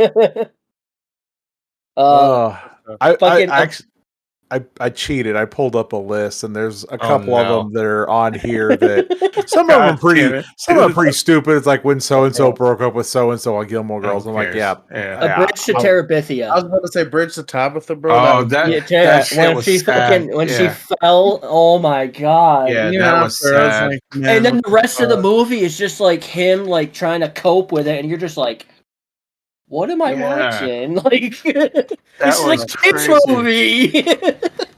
Yeah. When I was a kid, I remember watching fucking. What was it? It was Charlotte's Web at the end when the fucking spoilers when Charlotte dies. I was like, God damn. Jesus Christ, that shit was like 30 years old. Yeah. Shut up. I think it's like 40 because it was a book first. Yeah. I read the fucking book. Yeah, I remember it. So yeah, one of them on this list that I'm like, oh, that is fucking sad. Futurama, when they're doing the episode of Fry getting frozen and the dog just is waiting there. Oh my god. There's a lot of future. The one with Fry when he thinks his brother betrayed him. Mm-hmm. Yeah, man. His son, or like his nephew. Named him after him. Yep. And Dobby from Harry Potter. And also, what was it? Lilu's fucking backstory? That shit was sad too. Bender when he was like a little Bender unit. Yeah. I'm gonna go like 60 years old. How about Old Yeller? Oh my god! Shut up. So this one hits harder when you know the backstory, but in Fresh Prince of Bel-Air, that whole scene where he's talking about why didn't his dad come back? That's a real hug between two guys. That wasn't acting. If you listen carefully, like you can hear the people that like the cameraman and all them, like they start crying themselves. Yeah, like the producer started crying because it was so real. Yeah. When I first heard that, I was like, "Oh my god, this hurts." Yeah, yep. That's fucking. Oh my god. Let's go back to Avengers real quick though. Infinity War, when everybody started getting dusted, right? Yeah. Fucking Spider-Man. That was sad. Yeah, that and Groot, when that shit was sad. And then when they like confirmed that Groot said "Dad," and you're just like, "Oh, come on!" That hits the heartstrings so good. And then like even on Guardians of the Galaxy 3, holy shit, that's fucking sad. Dude, mega whole backstory warning. Wait, if you haven't seen it, definitely watch. His backstory is like the most fucked up backstory so far that they've done in the MCU. I don't care. Like, it's so bad. I went to the theaters, bro, and that was tough. Yeah, you know. But then at the end of that movie, where it's confirmed that since you've all been with the group, you understand Groot as well. That's so cool. I love it. I love you guys. That is so good. I love that. Oh, I forgot. There was that one movie. What was it? Pan's Labyrinth. I remember that shit back in the day. I forget what the ending exactly, but I know it was fucking sad. Or just Labyrinth. Labyrinth was good. Well, I remember Pan's Labyrinth. The one guy gets bottled. He gets fucking like bottled to death. I was like, wait, what the fuck? Have either of you seen What's Eaten Gilbert Grape? A long time ago. I don't remember much. Doesn't sound familiar. Okay, first off, Leo DiCaprio's fucking acting as yes. As that. Yeah. When his mother dies. Like he did such a good job with that acting. You cocksucker! I had blocked that out of my brain. Like he was so fucking good. You're just sitting there like, why are you doing this to me? It's not even halfway through the movie. That. Yeah, I remember that now. Now I can't unsee it. God damn it! I remember it. Another off movie. I don't know if any of you seen Simon Birch. A little bit. I actually know. I remember the ending. I do remember the ending, and it doesn't have Jim Carrey right at the end. No, it's got Oliver Platt in it.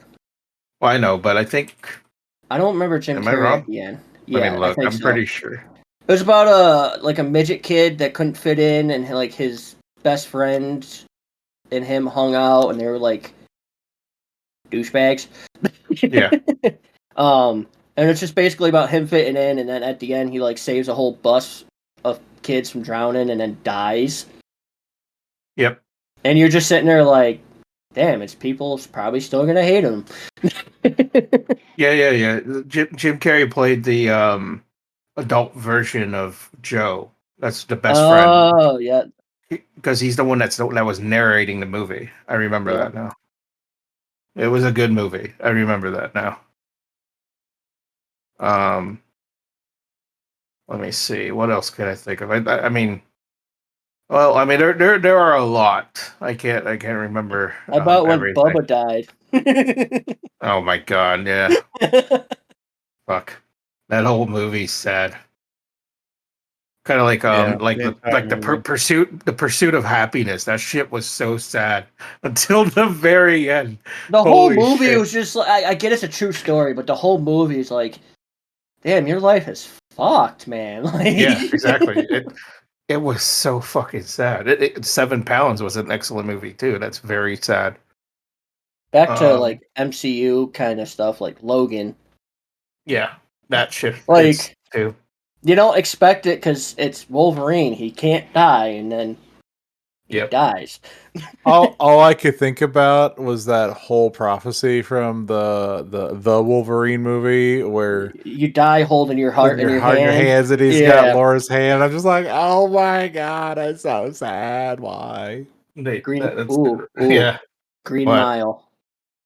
Okay. That John, is John sad. Coffee. Yep, that is sad. I'm tired, boss. That's crazy. Trying to think of what else. Shit. Um, no, nothing. Not so Nothing much that now. could come up. Like not so much now. It didn't make me sad, but when I was obviously younger, emotional lad. The longest yard, the football movie with Adam Sandler, when his homie dies, they kill him at the end. Yep. Fucking Chris Oh. Rock. Yeah. He gets burned in the cell, and they're playing CCR after, and it's like, man, how you gonna kill him? Then play CCR right after. Holy shit! Oh, Click made me cry like a bitch too. All with the remote. Yeah, That movie was. That movie fucking made me cry like a bitch. Holy shit! Like the first hour is like a funny comedy, and the last little bit is like, God damn. What makes it cool too? It's like fucking. It's all, nostalgia feeling too, with all the fucking '90s songs that they play in there. It's so good. Mm-hmm. That's what makes it all fucking sad. It's not a movie or a show for whatever reason. And I might be sensitive, I don't know. But every once in a while YouTube will be like, "Hey, you want to watch these like soldiers coming home and surprising their my kids?" god, Oh, yeah. no. And I'm just sitting here like, "Oh my god, it's Every beautiful." single one of them. I Yep. just said that. Yeah. Mm-mm. Bro, Yep. like I said, I don't really like with families and stuff. It's like you've seen it a million times. But when I seen Yeah. the other day, that got me was when the dogs and the animals see their Yes. coming back from the armor. The dogs. There's one that I watched. It's like 5 or 6 years old now. This old guy, he was a veteran. He ended up like losing his house because he couldn't pay his bills and got sick, and he dropped his dogs off to like this pet store. And they were about to get adopted out until the whole store put together to adopt them themselves. And when he came in to pay for them, they just handed it to him and he just started bawling. Like he literally dropped to his knees and the dogs just ran up to him and fucking it was the sweetest thing ever. Anything with cool. a dog. As I turn There's around some- and I see a yeah. blanket with a bulge in it behind me, one of my chihuahuas. I got a cartoon one. The Iron What's that? Giant. Oh, boy, God. that's Yeah. that one was tough. Just Yeah. at the end when they fucking blow him up and you're just like, why? It's not so bad up until the very end when he says that's the fucking line when he says I'm Superman. Yeah. Mm-hmm. I got one for you, Skits. It's one of What? your favorite characters. What? Rufio. Yeah, that is yeah. That movie was that movie, the Hook movie. God damn it! Oh. Watch. Bro, God damn it, God, it's been like 90 years since I've seen that one. dude. That movie was sad too. That was a good one.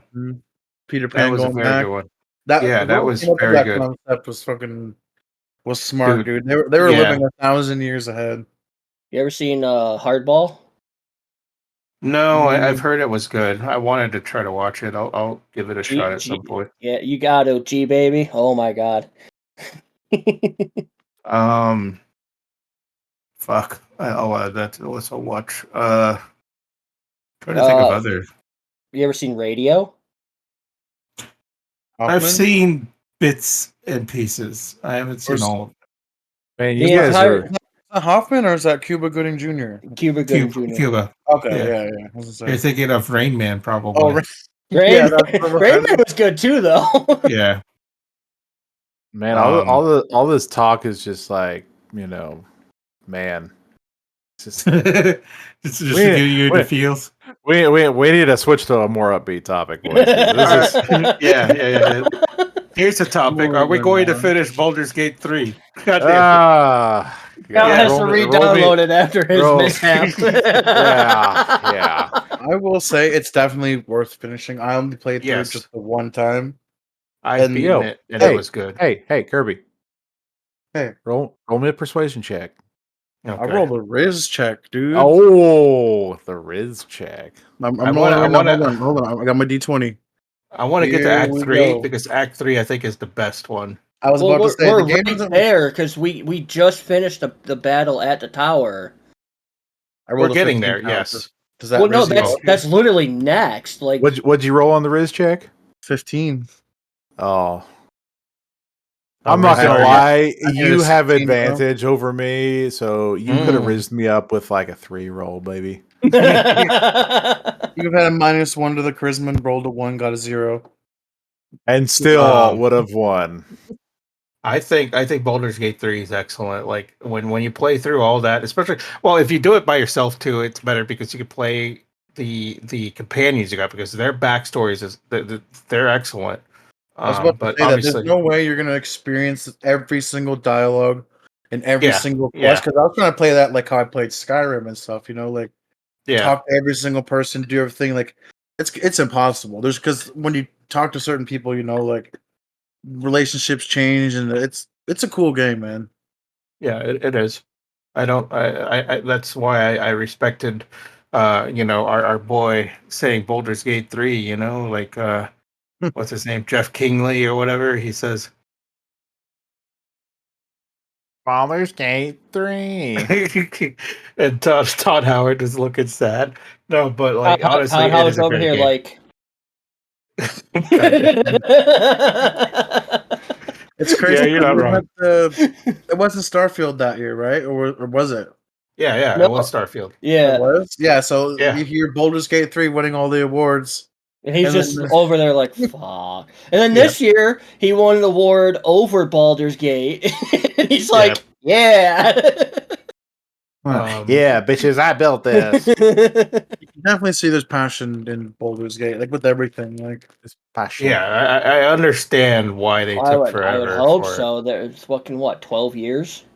Yeah, and something like that. Like I will. I don't mean to suck the games, If GTA 6 doesn't come out and it doesn't blow my fucking mind, I want my money back immediately. It has been so fucking long. Listen here, buddy. Name a shitty Rockstar game. Ping pong.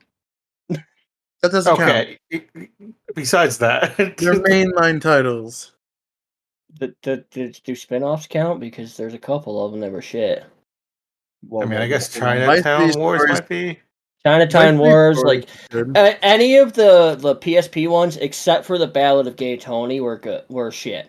They were all good at the time. No, Ballad of Gay Tony was the only good one.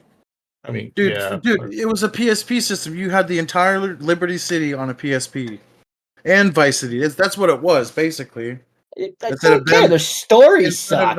Instead of them just porting GTA 3, they made it was like Vance's cousin or something. Like, bro, they have San Andreas on Netflix now. Well, that's now. Years ago. I logged on fucking Netflix the other day, and it's like, play this on mobile. I'm like, I don't think I will. Captain America? No. Yeah. I don't think I will. Okay. Let's. But like again, Well, yeah. Sorry. Before we move on, I was gonna say Rockstar's track record is like I was gonna say 90. It's the Walter White 99.9%. I'm just saying, like, because they rushed 4, and while 4 was still good, it wasn't great. GTA 4 was amazing. What do you mean? No, it wasn't. You were just bad at the driving. No, you're just bad. It had nothing to do with the driving. I do. Hunting down his old comrades to see who's the traitor. And then he finds out who it is, and he killed his old friend for nothing. What do you 14 years. 14 years, Kirby. If this game does not blow my fucking mind, they need to stop. Just no more. I think the GTA 4 story is better than GTA 5's. GTA 5's was okay. I guess that's true. I can agree with that. Yeah. Like there was a lot of big moments in 4. Well, spoilers GTA again. 5 was all over the place though, but that's because it was the first time that they had more than one character and multiple endings. Yeah, yeah. Like GTA 4, like the choice, like his wife dies or his cousin dies. It's like, bruh. And then, like, the choice is boiled. Like, if you get your girlfriend killed, Kate. Oh yeah, the family. Like, there's fallout. Like, you see all the family get like depressed. Yeah, your friend Taki, bro. He's like, I don't know if I could talk to you anymore. Like, oh, it's a good game. I remember that now. San Andreas to me is still the best one. Don't care. Yeah, I mean, story wise, I think it map wise not so much, but story wise, it was really good. Here's what I had Samuel L. Jackson in it. Go fuck yourself. I mean, that's a fair point.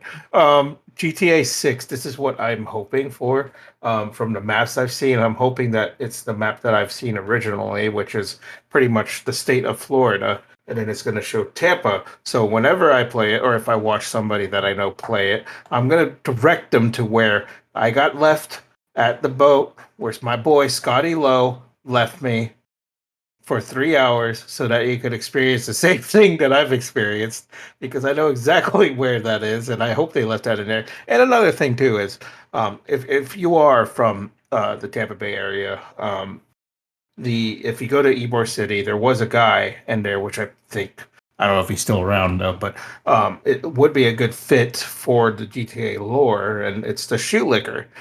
So the thing is that I don't know. I guess he was homeless. I don't know, but pretty much, you give him like a couple of dollars and he'll just lick your shoe.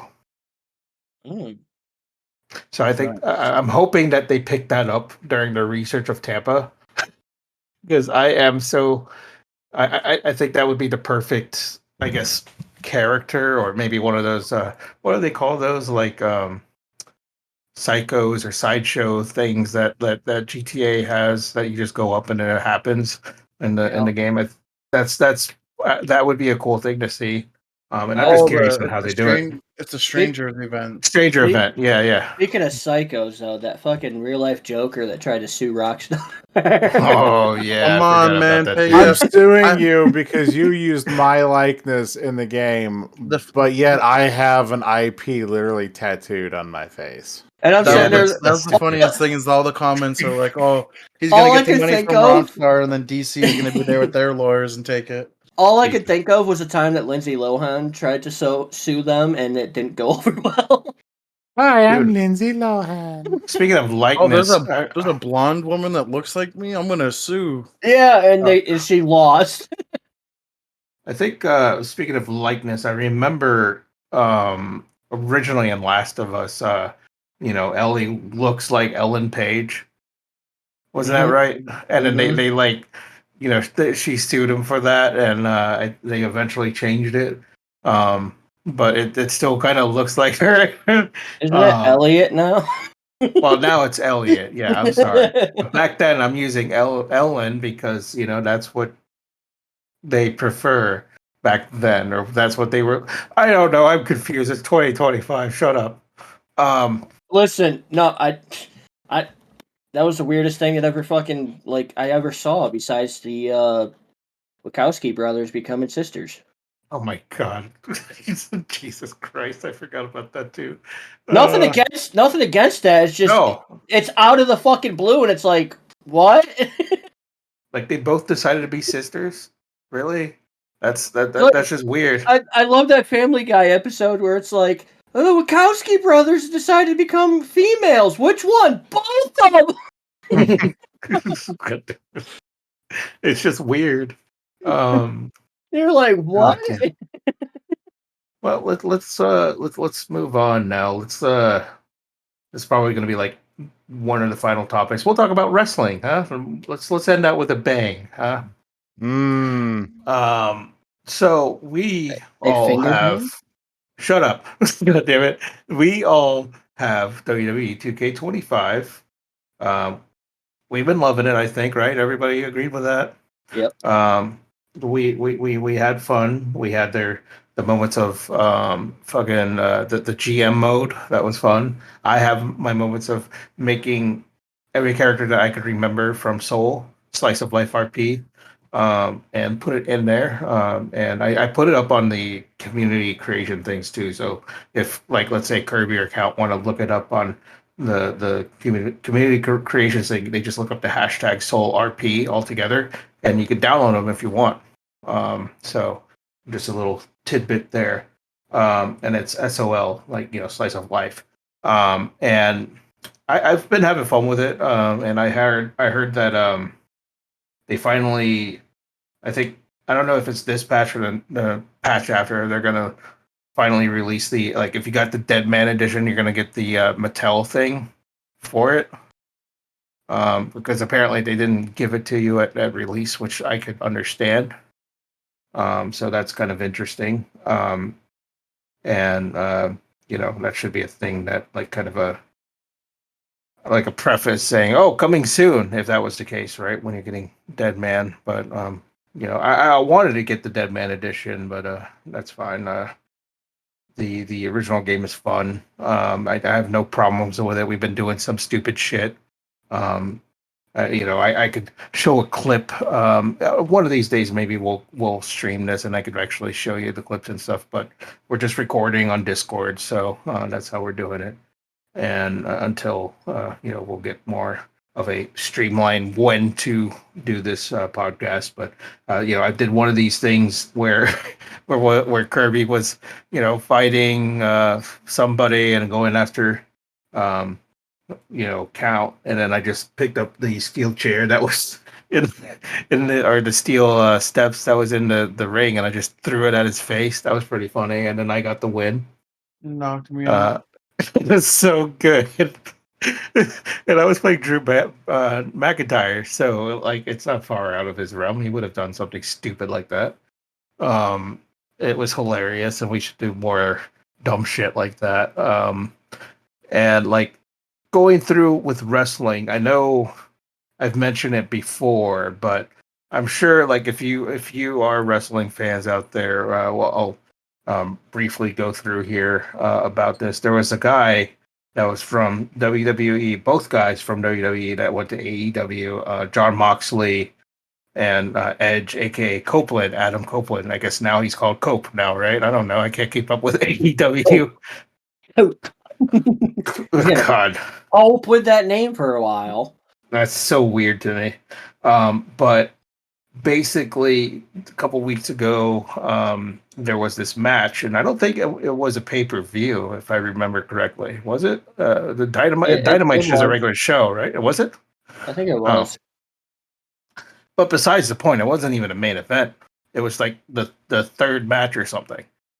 But this match, obviously, if you know wrestling, these guys are kind of well known. Obviously, like, everybody knows Edge if you watch wrestling. Everybody knows Moxley if you've seen wrestling. He played Dean Ambrose on WWE. But pretty much the premise was they're trying to get the whatever their world title is. I think Moxley was the champion, right? I don't know. Something like that. I don't know. I don't pay attention to AEW. It's going downhill. I don't care. But the whole thing was, like, it's a hardcore match. They use weapons, whatever. So they're beating the shit out of each other. And then there was this weapon pulled out. It was a fucking, I don't know, it looks like a big paddle that's got like fucking rusted nails on it, and they're giant nails. It's a good like fucking foot long or something. Um, and and I was watching Stevie Richards. If you remember Stevie Richards, he's like a crazy hardcore dude from late '90s or mid 2000s in WWE. Stevie Richards. He has a YouTube thing that I watch every now and then, and it's a Stevie Richards show. So him and I forgot the other guy's name. They were talking in this show, and they're talking about this match specifically because this fucking, I'm gonna call it like a spike club thing. I don't know. Was like in the middle of the ring or wherever they put it, and the concept was apparently Cope was going to do like a suplex so that it looks like, I guess it's a standard vertical suplex or something. So it looks like basically he threw this guy Moxley onto this Spike Club, and the problem is the Spike Club again. It's like a thing with like I'm gonna say they're spikes. I don't know what the fuck they are, but they're like a foot long or something, and they're basically it's the back of Moxley landing into that that Spike Club, and it's gross. And the thing is that with Stevie Richards, he was like explaining that this is the dumbest thing that he's ever seen at AEW. Because one, there's two people in there, Moxley and Edge Copeland, that have been pushed by Vince McMahon to get world champion shots and all that. And you think that with their experience, with their thought process, that you would think that is this a really good idea for a match? Like, knowing or not even knowing what happens if that, you never know. It's like a foot long spike, so it could have been punctured under the vital organs like a kidney or something, and could have been a lot worse of a injury. And basically he, and I quote, he said, they have two people that actually have been pushed by Vince McMahon to be world champions and had the opportunity to draw money the right way and know how to put a match together. And I would dare say, do they actually know how to put a match together? Stevie Richards kind of looks for a second on the camera, and then he goes, I would argue no. with the shit that I've seen there, I would argue no. That's what he said.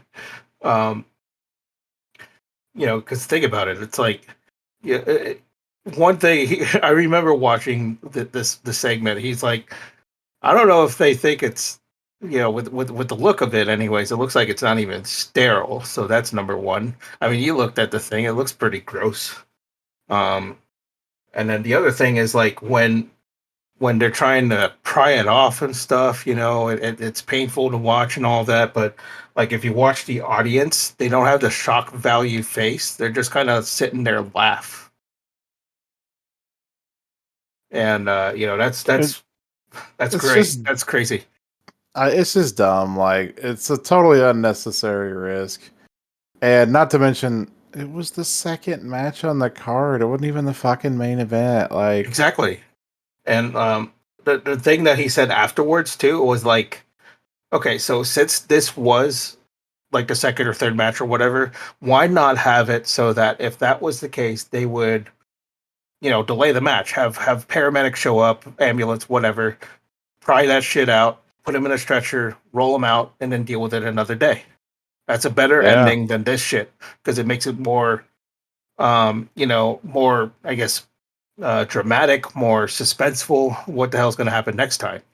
Rather than this shit that happened. He just basically said this was just the dumbest shit that he's ever seen. And I kind of agree with that. That was pretty stupid. Gross. It's just asinine. Like the way it zoomed in, it was like stuck in his back. Right. And Like, so dumb. It's so dumb. And like I honestly haven't seen an episode or any, like I've seen clips here and there of AEW, but I haven't seen any because I didn't really care about it. It just didn't appeal to me compared to like WWE, right? Because WWE is more streamlined. And I get it that there's different, like, I guess, styles because it's more hardcore or whatever, but there's boundaries, man. There's boundaries. Um, and then I remember another spot that Stevie Richard mentioned, which we'll go into here, is, John Cena turning heel. Obviously we all saw it in the Elimination Chamber. And the thing is that with Stevie Richards, he really he said this one spot. He said that he hated Travis Scott because he thought that was a piece of shit thing to do, where he actually hit Cody Rhodes like that, because it could have been seriously injured or whatever, because he wasn't prepared for it. And then, he thought that with John Cena turning heel, there should have been a different direction, where he should have had like the whole stoic face and um, barely talk or whatever, because it's kind of silly that he's talking like this. So, what are your thoughts with John Cena turning heel? Because I don't think, I mean, obviously he knows what he's doing with the mic, but I don't think he sounds, true heel. You know what I'm saying? I don't know what your thoughts are on that. I think, it was long overdue. He hasn't done it. I know it's not considered much of a heel because it was funny back then, the whole Dr. Thugonomics thing. Yeah. But, it's been, what did they say, 23 years? And it's long overdue. I'll give it that. But I just think he's terrible at it. Which is saying something, because he played a bad guy in the Fast and Furious movies, and it wasn't half bad. Like, yep. I don't understand. Like, I get it's wrestling, and it's PG versus, what was that, PG-13. Yep. I get that, but it's just terrible. Like, the shit he says doesn't make any sense. Like, oh, you made a meme out of me. Okay. I mean, cool. We made a meme out of a lot of things in life. Like, yeah. There's a lot of memes about me for sure. Or you get nothing. What? What do you mean? Oh, yeah. And it's just, I don't know. It's not coming off right to me. It's just bland. Yeah, I mean, I agree.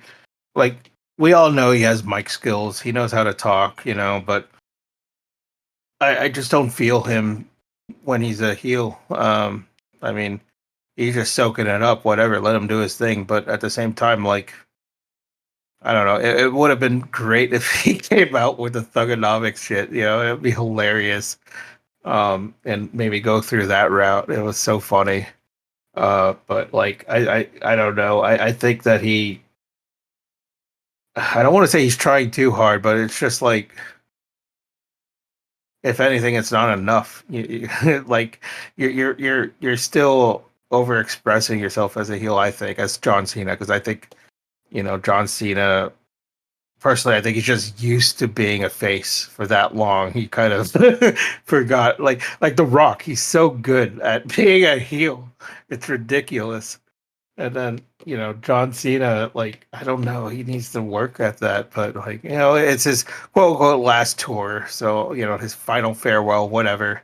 I'll allow that, but like, I thought it was going to be something more different, more better than what he's portraying right now, personally. Mm-hmm. And I think that,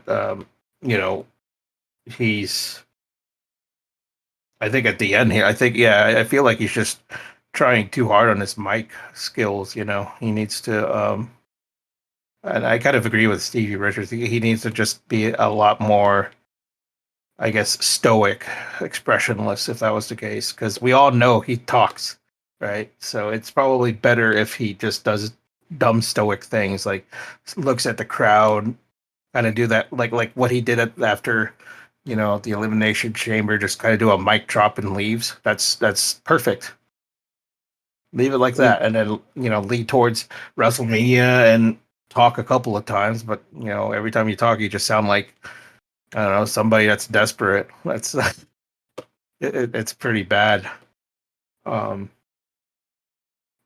overall, I think let him do what he does. I don't fucking care. It's his final time, right? So, speaking of people that they do like talk shows and they're like wrestling critics, Vince Russo just needs to stop. Yeah. After what he did in the 90s and early 2000s, he has absolutely no place to say anything about wrestling. Yeah, he's kind of irrelevant now. Yeah, and honestly, who really gives a shit what Dave Meltzer thinks? Like, oh god. Every time I see like an article, it's like, oh, Dave Meltzer. I'm just like, yeah, no, pass.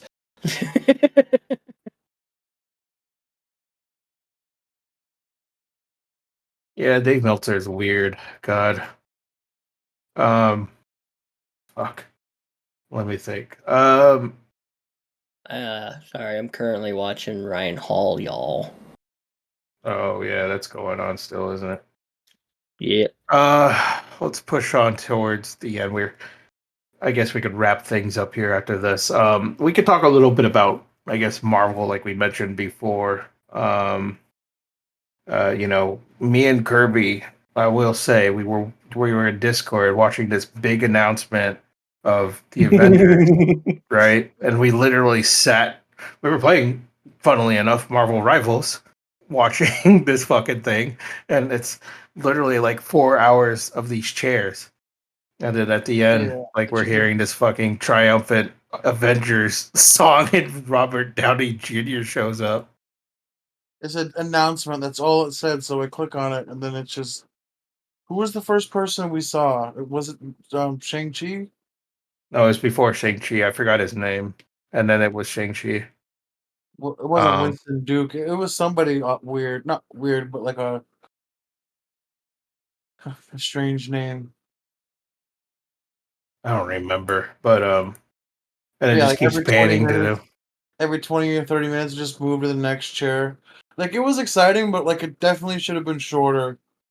Yes. 6 hours of them slowly drip feeding. Like, it was cool to see like the hype, like too, like the buzz around it, like everybody talking about it. Yeah. Talking about the chairs, you know. Yeah, it's the chairs. Jesus Christ. Now that they actually mention all the ones from the Fantastic Four are going to be in Doomsday, and since Fantastic Four takes place back in the 60s, I'm even more interested in it now than I was before. Like, I want to know what is happening at the end of Fantastic Four to bring them into the present. Same thing with Thunderbolts. Like, I wonder how it's going to tie in with the big picture. I mean, that's yeah. I read a rumor about so Thunderbolts is supposed to have one end credit scene, and Fantastic Four is supposed to have 4 end credit scenes. Oh, it makes sense. It's 4. 4, it's in the name. They're probably like 2 joke ones and 2 to tie in with like the big picture.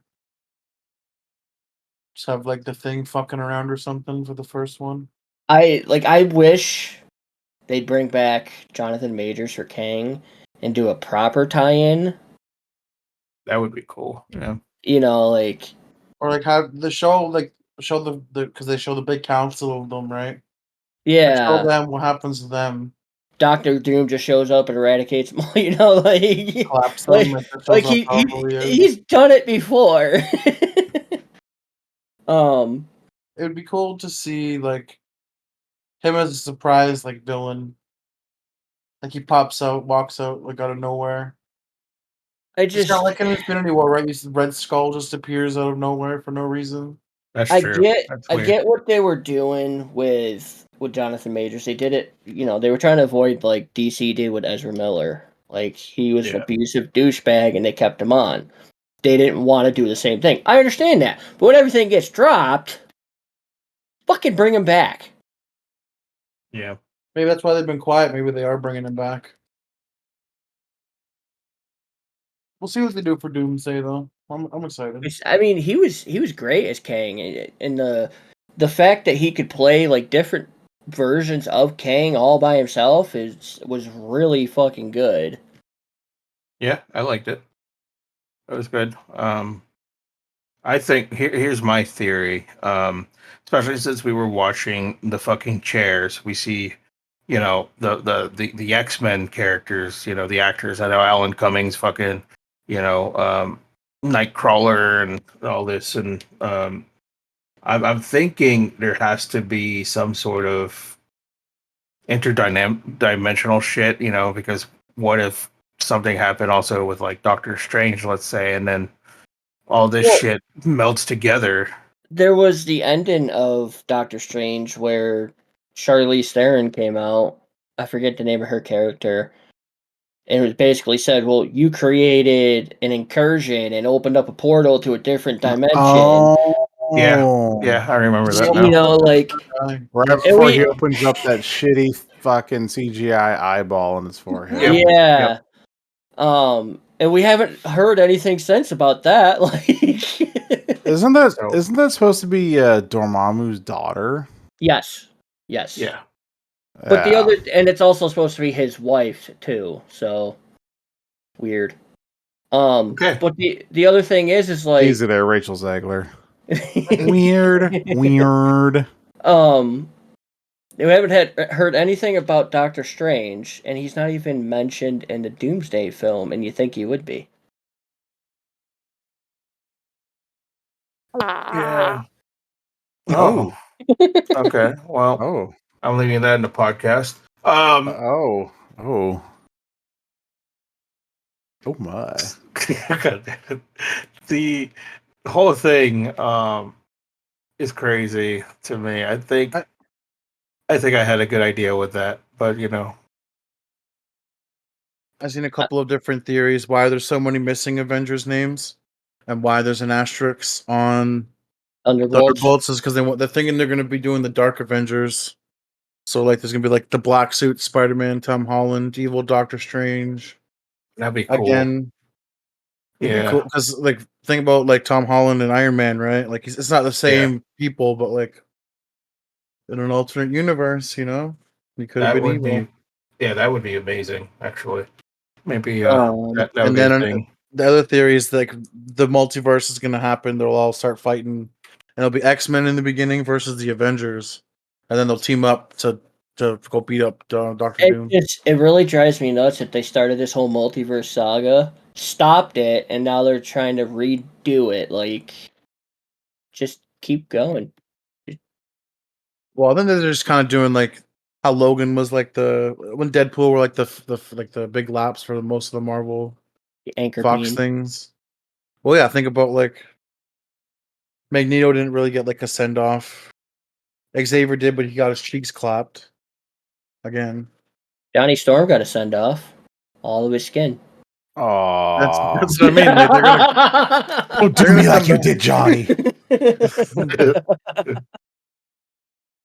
I love that post credit scene. Though, it's like, just so you know, I wasn't the douchebag you thought I was. Here's a clip of him talking shit. Oh God, Jesus Christ! We're gonna have to watch that. God damn it. So I mean, look how movies. Look at how many movies it took to get back to the whole fucking hand in the middle of the ocean. Like, right, for them to even mention it. Oh yeah. Yeah. But I'm excited to see. We're not getting an Eternals 2, and it took them like 15 movies to mention the hand. Yep. Yeah. Eternals was bad, man. Eternals was bad. I've heard. I don't know if I want to try watching it. There was just so It's many terrible. characters. They There tried was to do a backstory for each character and like why they're feeling the way they feel, and it was just too much in such a short movie. Yeah. Bro, the cast is insane. Well, then at the end credit scene, it introduced Thanos' brother. Haven't heard anything from him. I'm not gonna name them all, but there's probably 11 main characters. And then you got Hercules getting introduced in Thor: Love and Thunder. Haven't heard Oh, anything yeah. about him. Yeah. Sorry, there's 10 main characters. So like Angelina Jolie's one of them. The one guy from Game of Thrones, Rob Stark. Kit Harington.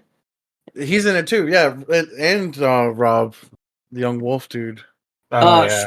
Speaking of that, because the end credit scene had fucking supposedly had Blade saying something that got canceled again. Oh, yeah. Yeah. There'll only be one Blade. He said it, Yeah. bro. Only ever gonna be one blade. Dude, that was so good. That was It got shelved again. They couldn't come up with another script, and they said fuck it and just canceled it. That's a shame. No, they didn't. Yep, they did. It came up. I think it was like yesterday or the day before.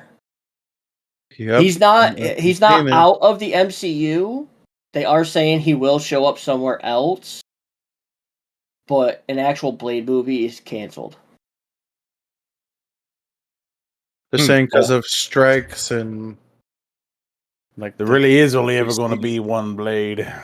bro, he called it. He knew. Yeah, that was hilarious. I think I don't know if a lot of people will agree, but I did enjoy the latest Captain America movie.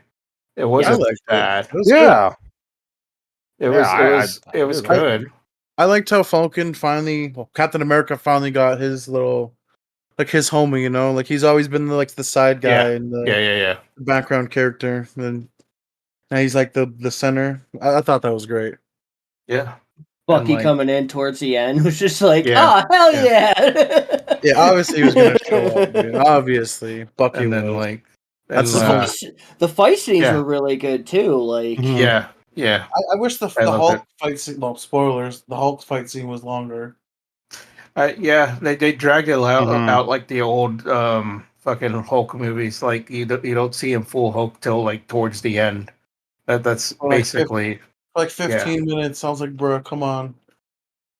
But I get why. But yeah, I wish it was just brought out sooner. I understand why from the story, but yeah. There's and then they're fucking saying they might bring him back again, Harrison Ford. could the reappear. leader coming out and like being the bad guy the whole movie, and you're just sitting there like, yeah, finally, fucking 30 years later.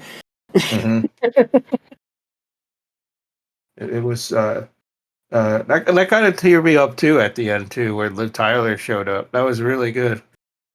The only Um, thing that I didn't like about it is I get it's a Captain America movie, Yes. but the leader, the Red Hulk, Liv Tyler, the whole thing is centered around Hulk characters, right?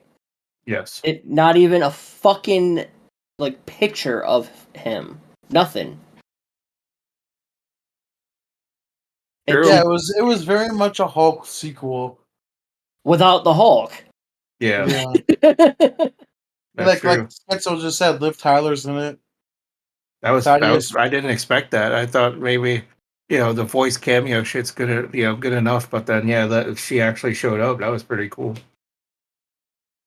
Just makes me think if they're gonna bring back, like we were talking about, Eric Bana or Edward Norton Yeah. as like a multiverse, because They've They been had to talking create- about Eric Bana, but I don't think Edward Norton will ever yeah, be even. he's posh. Yeah. After he fucked that movie up, I don't think they'll ever think about it. Yeah. But maybe they turn a leaf, maybe they're kind of like, I don't know. From what I've heard, he's such a prima donna when it comes to movies. yeah. Like, Hard he's to got to watch. have it his way or no way at Yeah. all. I need to watch the other Marvel movies, like the Marvels, Miss Marvel, whatever that fucking movie, and then The The Marvels was good. Marvels. It had Marvels those was fight good. scenes were fucking great. I need to watch that, and also the Shang-Chi. I need to watch that too. I keep forgetting about that. So you guys watched Black Widow? Yes. Well, yeah, I've watched Black Widow. Yeah, I've seen. That's great. With the You've That was a seen good one. You've seen X2, right? X-Men United, way back Yeah, a in the long day. time ago. Oh, Yeah. Remember the opening scene where Nightcrawler's going through the White House, like teleporting Yes. and kicking everybody's ass? Yes. Picture Yes. that with 3 people teleporting left and right, kicking ass. It's fucking great. Oh, okay. Hmm. That was pretty badass when Nightcrawler did that shit. It was so cool. That'd be cool if they opened the movie like that again. And then the rest of the movie was shit. Like, Yeah, I know. Yeah. No, fuck that. X-Men 2 was amazing, dude. no, X2 was shit. Scene. No, so when Wolverine's getting the beer and it's fucking warm, and then Iceman calls it up for him, dude. Oh yeah. And then Wasn't that the Wolverine's same running one? through the mansion and he's killing all the guards. Man, get out of here, Ace. X-Men Wasn't 2 that- is amazing. Wasn't that the same one where he sticks his claws out and the cat starts licking it? Yes, I think so. He's at Bobby's house when they go there. Yeah. Iceman's house. Fucking That was funny. pyro blows Oh, up what- all the cop cars. What does he Yep. say? They're like, "Oh, what do you teach? You're one of the teachers there." Science. Art. Oh, Science. that's what it was. Art. Art. It Oh, he was says art. art. Oh yeah. Jesus Oh, it was- Christ. And like, even the ending gets fucking wild, like with Yeah. Jean The Grey when Phoenix. she's lifting up the boat or lifting up the ship and she's like holding the water. That's crazy. They blew the third movie. Like, I think the third one was kind of like the only good part was the finale with the bridge when Magneto lifts the bridge up to the island and the battle there. Mhm. Other than that, it was kind of the whole them losing their powers from the darts. I mean, it makes sense. It was a cure. There was something like that in the comics, but Yeah, you got to remember at the end of that, like there's 2 end credit scenes. One where Magneto's getting his powers back, and the other one where Professor X, like, he's dead, but he sent his conscience into that guy that was in a coma. Oh, you're right. Yeah. That's how Days of Future Past ended up happening. It's all confusion, but Which one, McAvoy or fucking Stewart? These timelines are so confusing. well, nothing's as bad as Dark Phoenix. That movie was terrible. dude, that was yeah. kind of. Yeah. Even the ending scene was so bad. Like they're usually Although like good I action will scenes, say, you know? when fucking Michael Fassbender's Magneto was fighting the aliens on the train, that was pretty badass. It Yeah. was okay. I feel like a lot of the older they put a lot more effort into like the other scenes. Man, like the Quicksilver scenes, dude. The Those Quicksilver were, scenes were yeah, great. those were Yeah. great. The one in the kitchen Yeah. was sick, but the one when he shows up at the when the mansion's exploding. He showed up at the school, Mhm. he's eating a Twinkie, and you hear the music, dude. Mhm. Bro, I was at the theaters, and everybody was going crazy laughing. And then they kill him in whole theater. Apocalypse before he can tell Magneto that he's his son. Like, Oh, dude, that was crazy. God, that was crazy. Oh, he dies there, right? he died. Yeah. Oh yeah, I forgot about that. See, and then I don't know if how many of you have seen WandaVision. I But have, then yeah. Oh yeah. when they recast Quicksilver from the MCU to Oh, him, Yes. that was yes. so good. That was Yeah. funny. and then fucking Like- what's her face is sitting there watching the screen, and she's like, "She recast Quicksilver." Yeah. That's so funny. It's so good. I remember that. Yeah. Let's I guess end that segment, and we're gonna fully end this podcast. I think we have enough content for people to listen to here. So we'll end it at that. And I think this overall was a good experience. I think we all had fun. So we'll just have to figure out when the next time we'll do this. And I love this idea of just talking, whatever we need to talk about for the topics. And I did give you the access for Google Docs. If you want more, I'm going to obviously erase this topic list, and if you want to add more topics, you could go ahead and add it here. But in the meantime, maybe in the future, we'll go ahead and stream at some point. I don't feel like setting up, like, if we're gonna do like, face cams, and I have to like fucking make an overlay and shit. Okay. But other than that, like, you know, at some point where I want to do it like a weekly or bi-weekly thing. And then obviously I'll post it on YouTube. And we'll, put in like different links, because we all stream on Twitch, so they'll know, like, mine's Skitzo Freak, and Count is Count Monster Rod, Kirby, Kurothaya, Ace of Kings 44, we're all streaming on Twitch every now and then. I back in the day, like 2016 to 2019, I used to stream every fucking day. And so you'll see me there every now and then. And maybe we'll do some dumb shit. But for now, I'll go ahead and end this podcast, and we'll probably come back at another time. Hopefully, within a couple of weeks, we'll see. Maybe we should push it until after WrestleMania, right? Because that's coming up Easter, April 20th, 420. Mm-hmm. So maybe we'll do the next episode sometime after WrestleMania. I think that'll be good. So that's like in a couple of weeks. And we'll get some more content. And again, if you enjoyed listening to this, I hope you all did. Just sit back and relax and listen to some more. And if you watch this on YouTube, give us a like and subscribe. And I'll put in the links for the corresponding people here. And again, this is the Skitzo Shit Show with the Friendos. Till next time, folks. Later.